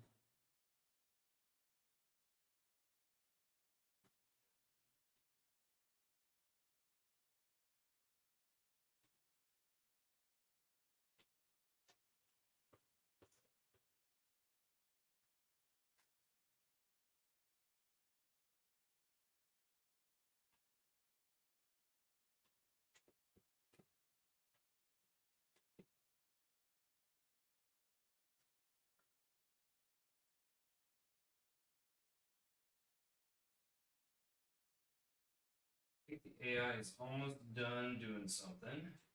I'm almost done with this.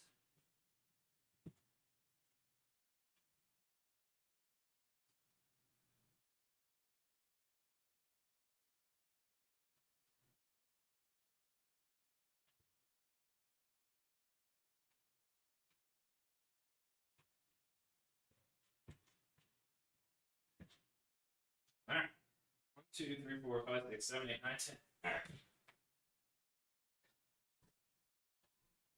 Step 1 of desk assembly or bookshelf assembly is done. All right, so now what are we doing?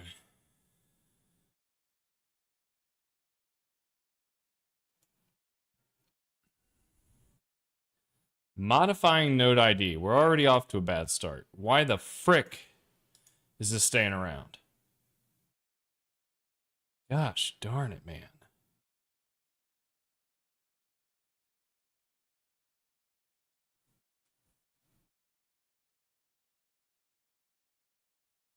Someone's playing a horn outside.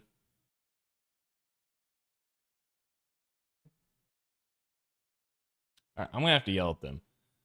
There's no reason node ID should exist at all. It's literally what an entity is for.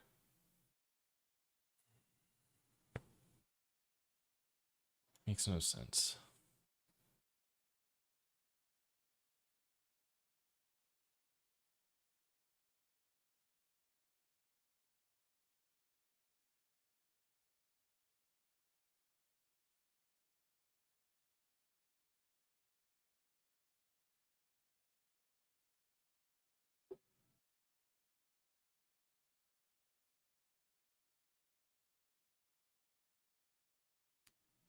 This is insane. This is not the answer. This is not what I wanted. This is dumb.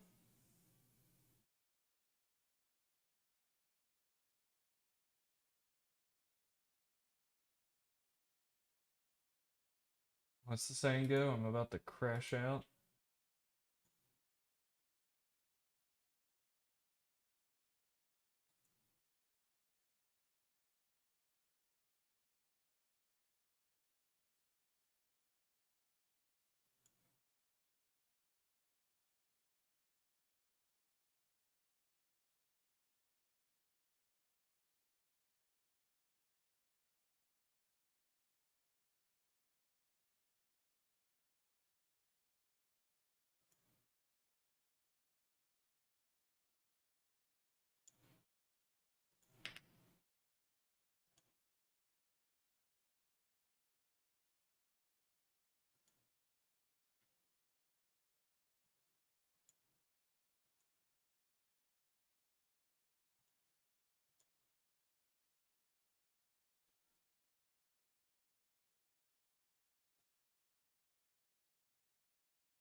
What's happening? Why is it doing that?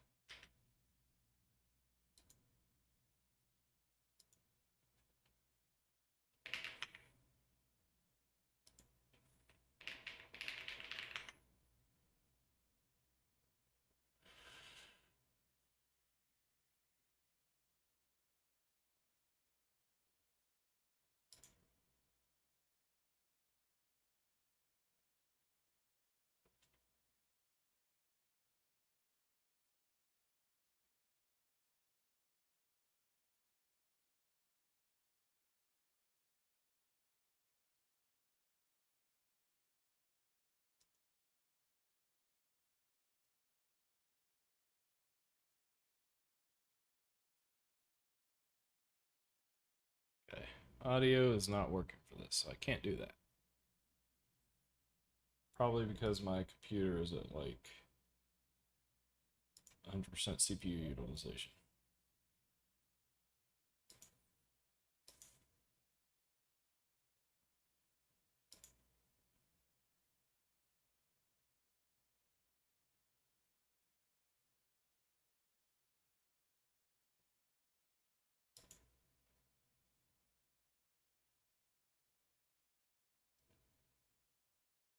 All right, I think I've wasted enough of my time for today. I got 4.5 hours of streaming in, but this clearly is gonna take a minute. So, and there's no one watching, so I'm not sure it's worth any more of my time to keep this wall of text scrolling. So maybe I'll catch someone new next time.